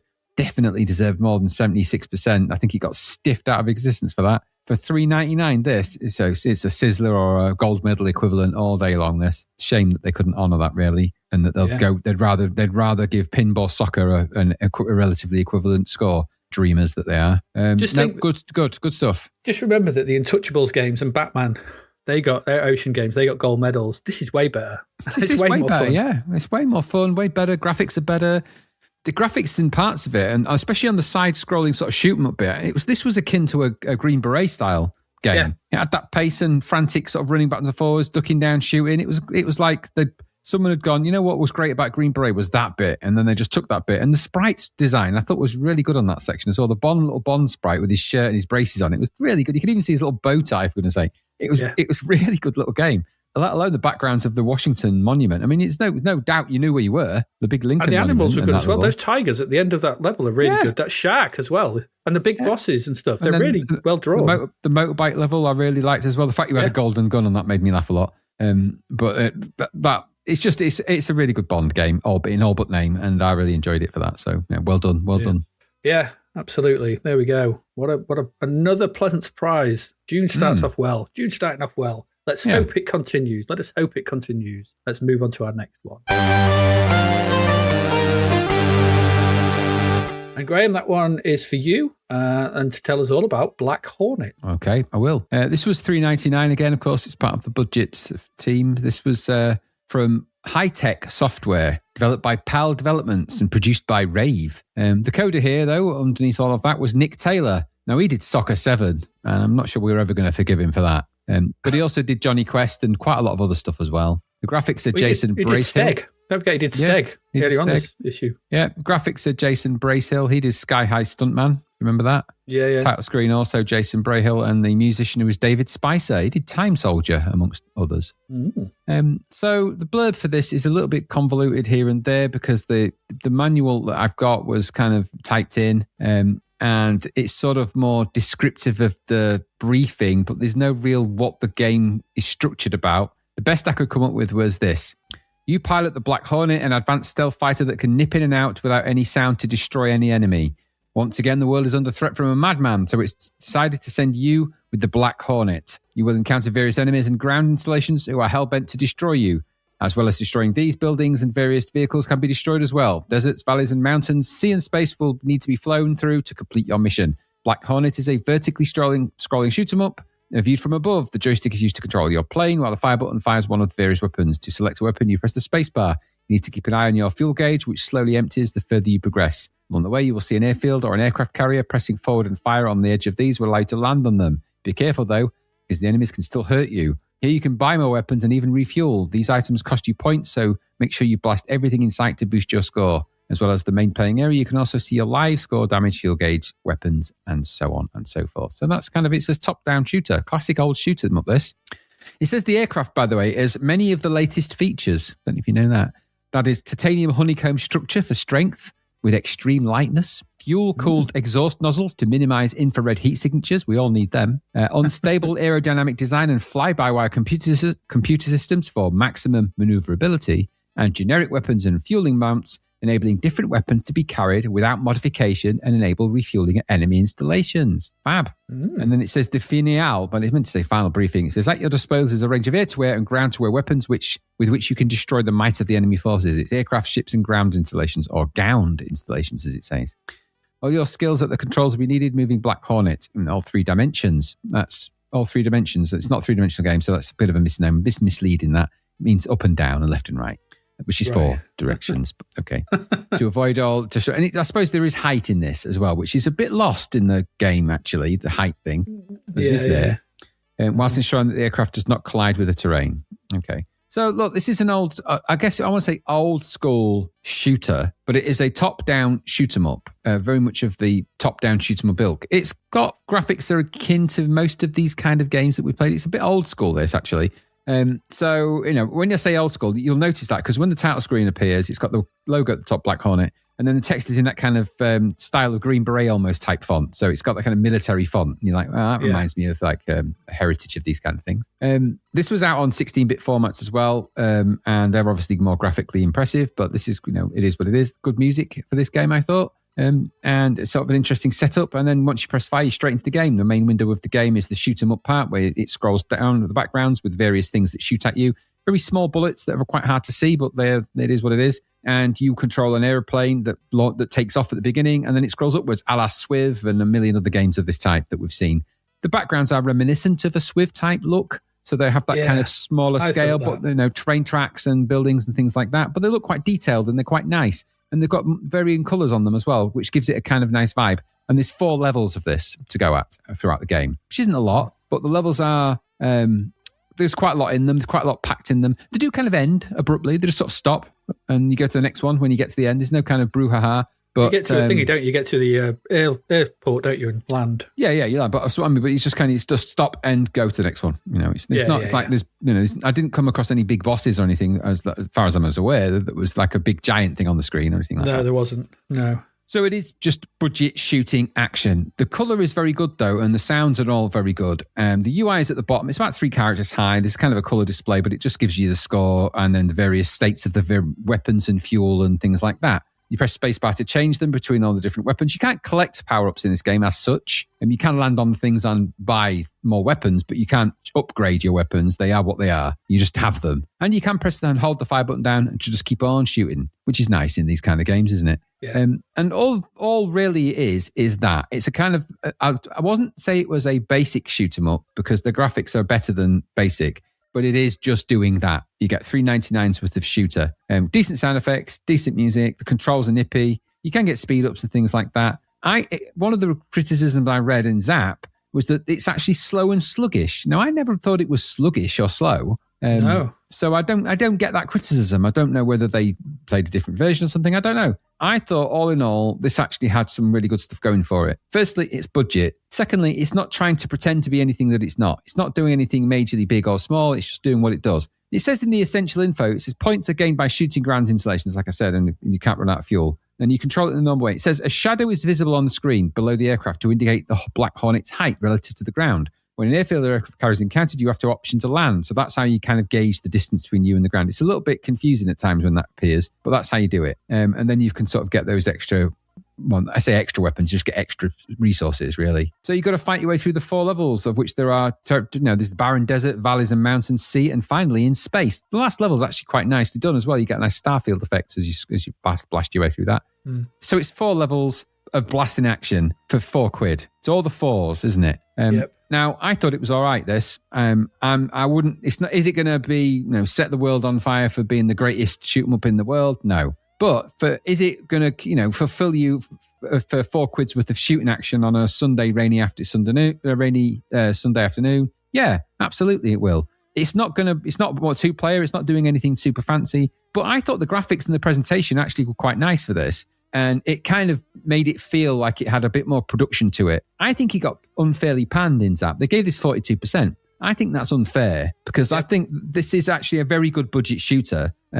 Is it amazing? No. But I had real good fun blasting on it. And it wasn't so insurmountably difficult that I couldn't progress, which is kind of a key thing for these games. So I felt that I could, if I'd had more time and a bit more, wherewithal, I would have probably gone back to this and just tried to blast my way through it. And as a game where you just went through and tried to literally hammer your way through those 4 levels and finish the game, and there is a game ending to this, albeit that the game ending crashed. This was a multi-load. There's 2 versions of this. There's the $3.99 and $4.99 that you can buy Citizens app, or $5.99 the disc, I think. And it's a multi-load. And so there is an ending, and it loads the ending. And the graphics were corrupted on the one I had for that. And there's a couple of graphic corruptions on the screen as well. I don't know if that's probably just the crack that I've got, because it was one of those ones that had like 8 cheats. I didn't do any of the cheats, because if you do that, you can never really die, can you? So you don't really get the vibe of the game.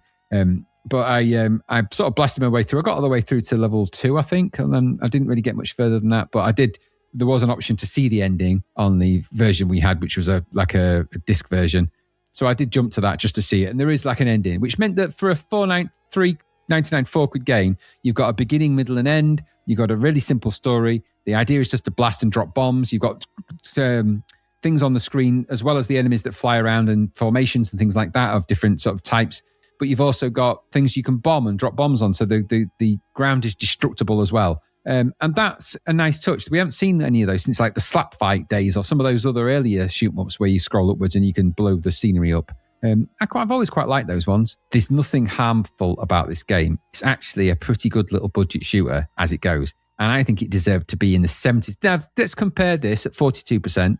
Full colour, blasting action, start to finish gameplay, everything there, good music, good sound, good graphics, all of that. Compare that at 42% to pinball soccer that got 70. Come on. Yep. Why is that the case? And the criticism of this, it's so boring, it's really dull. Seen it all before, it's not even done very well. I'm like, are you playing? So you played pinball soccer, and then a month later you're playing this, and you're telling me that this is 30% worse than that piece of shit? Get lost. They're just destroying any faith that people had in the reviews of their games. They're just destroying it. One of our amazing Discord patrons, Lee Dove, pointed that out and said that by this point, they'd destroyed all, with the reviews of that type, where people might have gone out and bought that pinball soccer game on the back of that review. They were destroying all their own credibility at a rate of knots. And there's a downturn in the magazine as well as, we know we're coming to the end of this magazine. It runs out of cash, ultimately. These kind of reviews are why people were losing faith in them, because the good games you're giving rubbish scores to and the crap ones you're giving good scores to. Why? Why are you doing that? Why aren't you able to give them the proper scores? What is wrong with them? Why did Secret Agent Sly Spy only get 76? Why is this one only getting 42? These games are way better than the games we played. All of them better than the games that, maybe with the exception of one from the last section in the last episode of 211.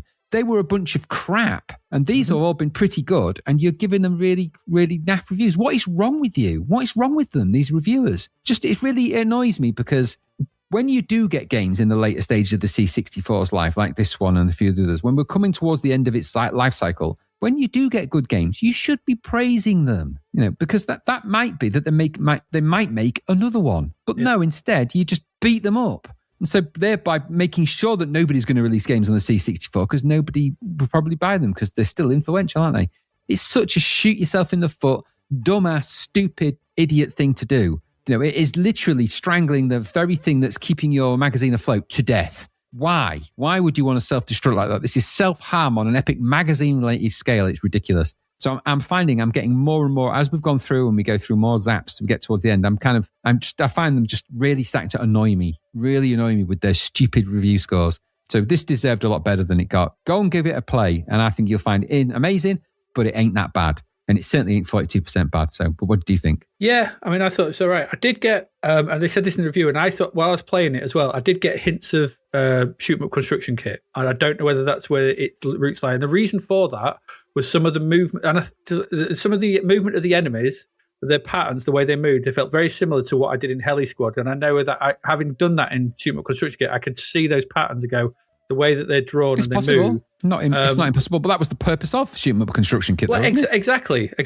have no problem with that. I just wondering whether it was. But obviously, this has had a lot more added to it. I've no problem with them using that as the base code and then building on it. And they have built a lot on top of this. So that's fine. I just felt a bit shook. But I don't mind shook. It's like, it's a game engine tool. I think that's a good thing. That's what it was built for. Yeah. So I did feel, the only thing criticism I'd say, and I think it felt a bit flat and samey. It's just a bit, you could have done with bosses. Just a bit. Yeah, but it's £4 though. I think but it's £4. It's budget, isn't it? So. Yeah, it feels like, I think the game you were saying, the influence is from Xevious. There's a bit of Xevious in there, with sort of bombing the ground. And I've put Swiv as well, because it looks, and I thought, when I was first playing it, I was like, hadn't read the instructions, just go into it. I was like, is this a budget Swiv? Is this just going to go on forever? And we're just going to go through all the things? And that would have been cool, because it felt like, I think it was his pace. It's slow pace, and just going up, and then it had things coming from the ground, those bubbles and stuff, and things going on. But then I had a look at the instructions, and I was like, okay, there's 4 levels. I really like the extra weapons and power-ups. So you start off with them, you press space to cycle through, and you've got like that. I like the effect on when you do the smart bomb, and it goes all grey and just wipes everything out. It's like a big boom. And the homing missiles, and the missiles, and things like that. So I do like them, and I really think it's a really good touch that your currency is your score. Yeah. So when you land, you've got the 4 weapons, haven't you? You can buy. You can also get speed ups. You can make plane faster for a little bit, turbo boost, things like that. Refuel, and put your defenses back up. So put your energy back up of that life you're on. It all costs your score. So if you're a high score chaser, how much do you want to spend on losing your score? I thought that was a really nice. I want to go for the high score, but I'm nearly dead and I need extra weapons and stuff. I kind of like that. I thought that was a really interesting, like, risk reward. If you're chasing the high score, don't buy any new weapons, but it's going to be a lot harder because you've got no extra weapons and it's going to get trickier. So I really like that. I really like some of the visuals, and I love blowing the floor up. So shooting in my missiles, rockets, and then blowing the floor up is always a great touch and something I like to do. So I like that.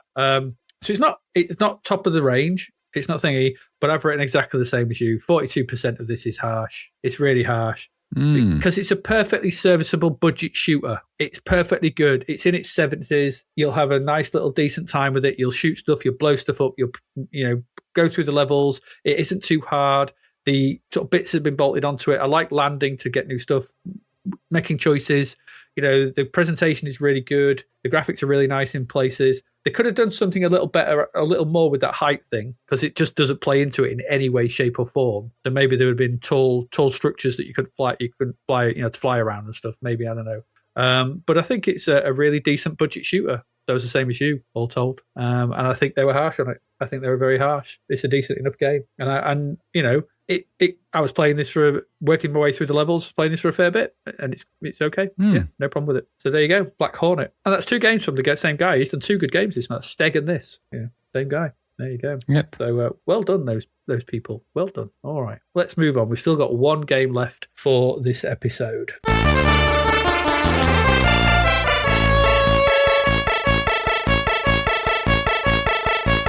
Obviously, like I said, it's another budget game. This game, Graham, is Dizzy Down the Rapids. Okay. It's our final game of the month. Another one. This is from Codemasters, of course, because it's Dizzy, and that's Dizzy Down the Rapids, £4. Of course, the code and visuals. The code and visuals were by Paul Black. I didn't recognise much by him, but he did Turbo Kart Racer, which we had a look at a while back, among others. The music here, though, is by Alistair Brimble. Okay. He's back in Brimble form. And I mean, let's face it, this is another of those games that seems to have had Dizzy shoehorned in to try and help it sell. Because, it's not a Dizzy game, is it? It's got nothing all to do with Dizzy games. In the standard Dizzy platformer find and seek type games, it's nothing to do with them. But it's got, it's in that vein of what we saw. What's that other one? Bubble Dizzy. Remember that? Yeah. It's let's just shove an egg into it. And that's it. So there's a story here. But I mean, this was supposedly designed by the Oliver twins, so I don't know. It's a weird one. I don't know. I just don't see the point of Dizzy in this. Anyway, the story for this is this. Dizzy and Daisy were out in the enchanted forest picking blueberries for a pie they were making for a dinner party. These berries aren't very big, muttered Dizzy, plucking the minuscule fruit from a bush. Pardon me. Oh, hang on a minute. I need to cough. All right, let me start that again. The story is this. Dizzy and Daisy were out in the enchanted forest picking blueberries for a pie they were making for a dinner party. These berries aren't very big, muttered Dizzy, plucking the minuscule fruit from a bush. I can see some bigger ones over there, said Daisy. Dizzy trotted over to the bush. Oh, these are still too small, he said forlornly. We're never going to get enough. How about these? Pointed out Daisy. I'm adding the intonation here. Pointed out Daisy, wandering yet further into the wood. Before they knew it, the two eggs had wandered far into the forest. By the time they reached the banks of the great torrent river, the two knew they had become hopelessly lost. Suddenly, Daisy heard a twig snap. Dizzy spun round to be confronted by Rockwart the troll and a gang of ferocious-looking hench trolls. I have you now, little egg, breathed Rockwood in his most sinister voice. Quick as a flash, Dizzy grabbed Daisy's hand and the pair ran desperately toward the river. Hee, hee, hee, laughed Rockwart maniacally as the trolls moved in ever closer. But Dizzy had a plan. Jump in here, Daisy, he cried as he somersaulted towards an abandoned apple barrel. We've escaped, he shouted back to the trolls in glee. Daisy screamed, because Daisy could only see what was in front of them. Dun, dun, dun. What could that be? I don't know. It's probably the title screen, which is an epilepsy-inducing affair if ever I saw one. But before that, though, there's a loading screen showing a scared-looking Dizzy in a barrel. It's all right, I guess. It looks a bit odd. It's a bit of a weird title loading screen, but it's Dizzy in a barrel.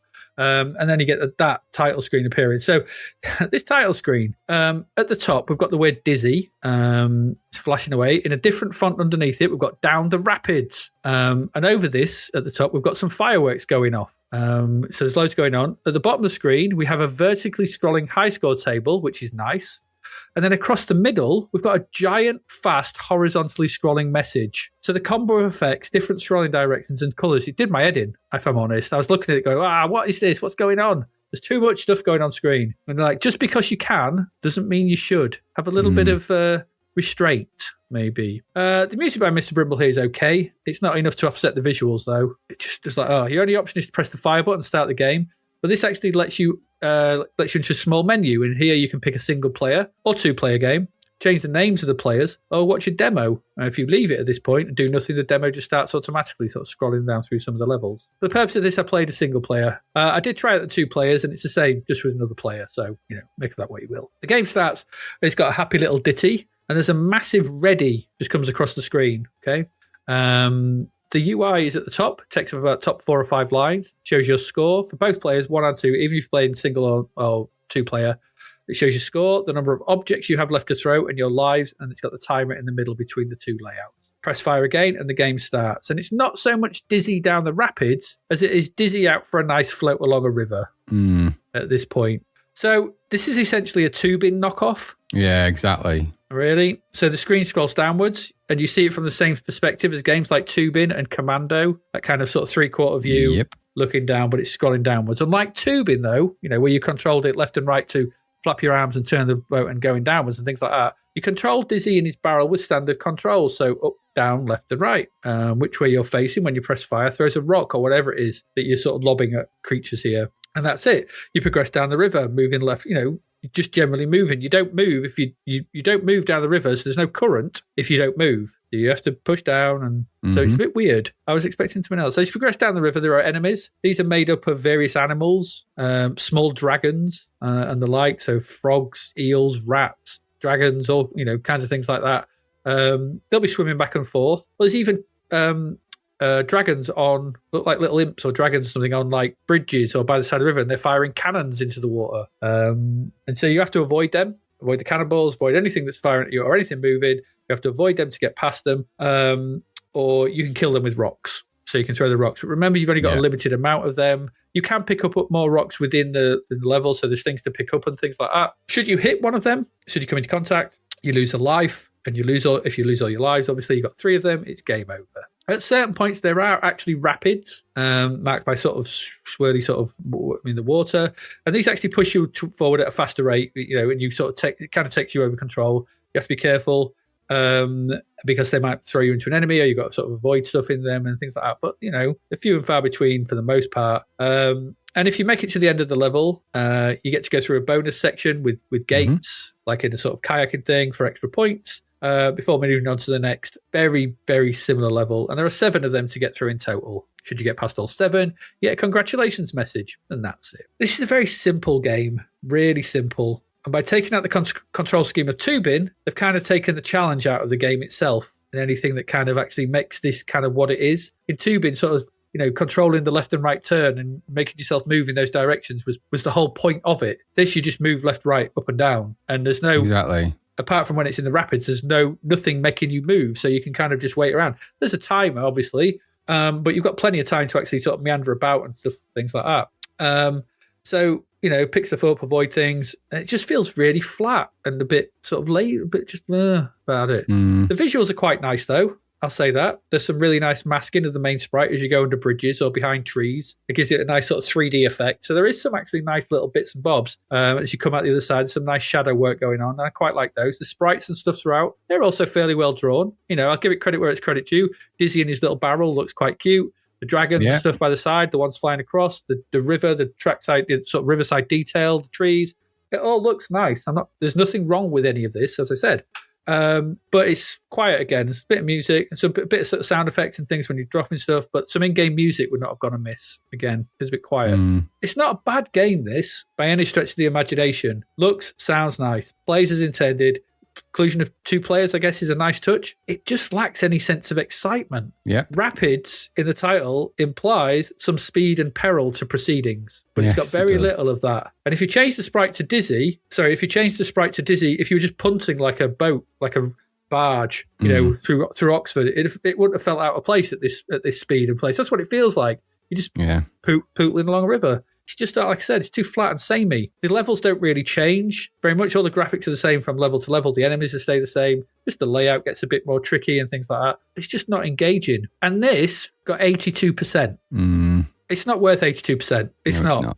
It's not as good. I don't think it's as good as Black Hornet. It's certainly nowhere near as good as Sly Spy. No. It's not as good anywhere. It's close in score to Steg. It's nowhere near as good as that. It's a really dull little thing.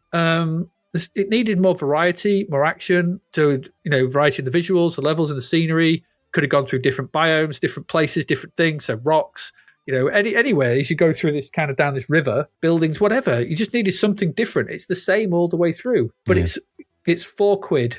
It's a £4 tubing, I guess. It is, yeah. With all the pros and cons that entails. They've stripped out the control system, made it really simple, taken out the pace, taken out a lot of the challenge. And what you're left with is a sort of rather mundane meander down a river, which I suppose doesn't sound quite as catchy as Dizzy down the rapids. But no, I didn't not like this because it's just dull. It's just the epitome of dull. What did you think? Oh, the same. I've not got a lot more to add because it's, we've pretty much written the same thing here. It's just an Eggy Tubin ripoff, wasn't it? Eggy Tubin sounds like another Nordic person, actually, another Swedish Viking. Eggy Tubin, who wanted that? Weirdly, oddly over harsh as well, and narrow things, and the controls were okay, I suppose, but I thought the egg looked kind of possessed. So Dizzy looks a bit possessed. I didn't like the presentation of it. They weren't very rapid, considering they were rapids for a start. No. So it's more of a float about, really. And these kind of floaty games, they live and die by the challenges that you get in them. And some of the challenges in this are just stupid. Navigating between water snakes and stuff like that. And I just, it didn't offer enough for me to be really hooked in that. I didn't really like Tubin that much, if I'm honest, either. I didn't really, in the arcade it was okay-ish, but I didn't really dig on that. So this eggy variation didn't offer me much more than that. Some of the graphics, maybe they're okay-ish, I don't know. But it just felt like a bit of a one-trick pony. There wasn't a lot to it. Now, Dizzy games are really walk-and-seek games, aren't they? And these variations they come up with, they very hit and miss. They either work as an arcade kind of style game or they don't. Just putting an egg in a game does not make it good, or a Dizzy game. You can't just egg games and go around egging games like this. So I don't know. I didn't enjoy my time playing it. I didn't hate it. It's not worth 82%, though. No. Not in a million years. So this is better than Black Hornet and better than Secret Agent, is it? Yeah. It's just dream on. So anyway, I give up with the scoring in Zapped now. They're obviously, they're just obviously eggy, Dizzy eggy fans. This was pretty lame. It's not horribly offensive. It's not a very good Dizzy game. And even as a Dizzy arcade variation, it's not a very good one of them. We've played better ones. Go and play one of them. Yeah, I get it. It's budget, but it's not that good. So I thought it was distinctly below average for any of the Dizzy variations. And just putting an egg in it and a freaky looking one at that, happy little eggy there we may be, doesn't make me want to play it anymore. And I found myself getting quite annoyed at just continually getting, because that was one point where I got sunk. And then as soon as I reappeared, I sunk again because I couldn't quite get over. It was near where there's the 3 gaps for the bridges. You have to go through the bridge, right. And I just found I got caught in a bit of a death loop, and they're unforgivable in games like this, really, that kind of thing. I know you can move your arrow and set where you want to start. I meant to mention that when you restart, you can place yourself back in a different place. Yeah, yeah, exactly. And so obviously I did that, but initially it just is that the instant restart thing, and I just found the whole thing a little bit, I don't know, a little bit boring. Yeah, so it is. Ultimately, it's a bit of a boring game. So there you go. That's what I thought. It needed to be faster. Yeah, rapid. Rapid. You've got the title in, the clues in the title. No one's going dizzy down those rapids. You're lucky if you get a break of sweat. Just kind of a meander. Yep. Exactly. Yeah. So there we go. That's Dizzy Down the Rapids. It's just all a bit dull. Dizzy Down the Dull Rapids. Dizzy down the dullness.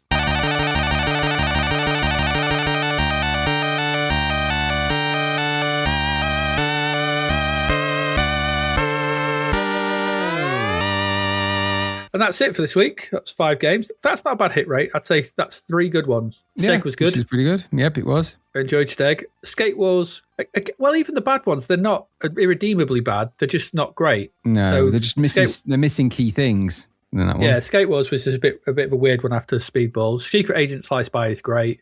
Black Hornet was a pretty good, decent little shooter. Dizzy Down the Rapids, just a bit dull. Yeah, exactly. They're missing the key things. The Skate Wars was missing the wars. Dizzy was missing the fun. The rapids. And the rapids, they're just missing key things, aren't they? And as for the shoot 'em up, well, I don't know. It was missing its bosses, wasn't it? Really, I suppose. Well, it was, but it was certainly still not as bad as Zapped had painted it to be, which I think is a stupid shoot in the foot moment for them repeatedly. Yeah. But I have to say, I think Secret Agent Sly Spy is the star of the show this week. Yeah, absolutely, and a contender for one of the better games of the year so far. So absolutely, yeah.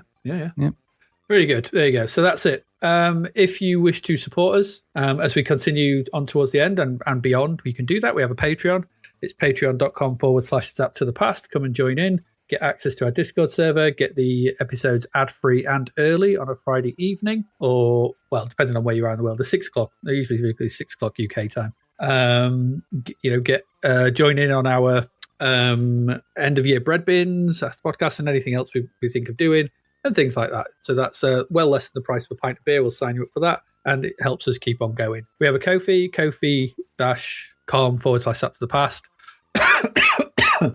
Still haven't got rid of this cold, by the way. I do apologise. It will go eventually. It will go. It's just in my chest at the moment. So we've got that going on. So if you can help us there, that's really great.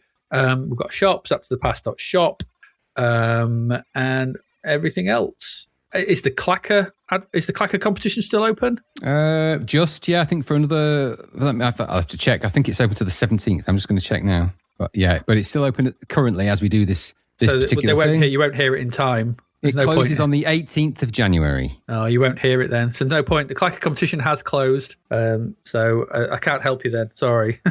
Because we're recording this early, so it closes on Friday. So hopefully we'll be able to announce the winner maybe next week or two. It says the winner's announced on the 19th of January, so we'll be announcing it in our social medias and things. So. All right. Okay, cool. So there's that as well. I think that's about it. Anything you want to add, Graham? No, I'm just...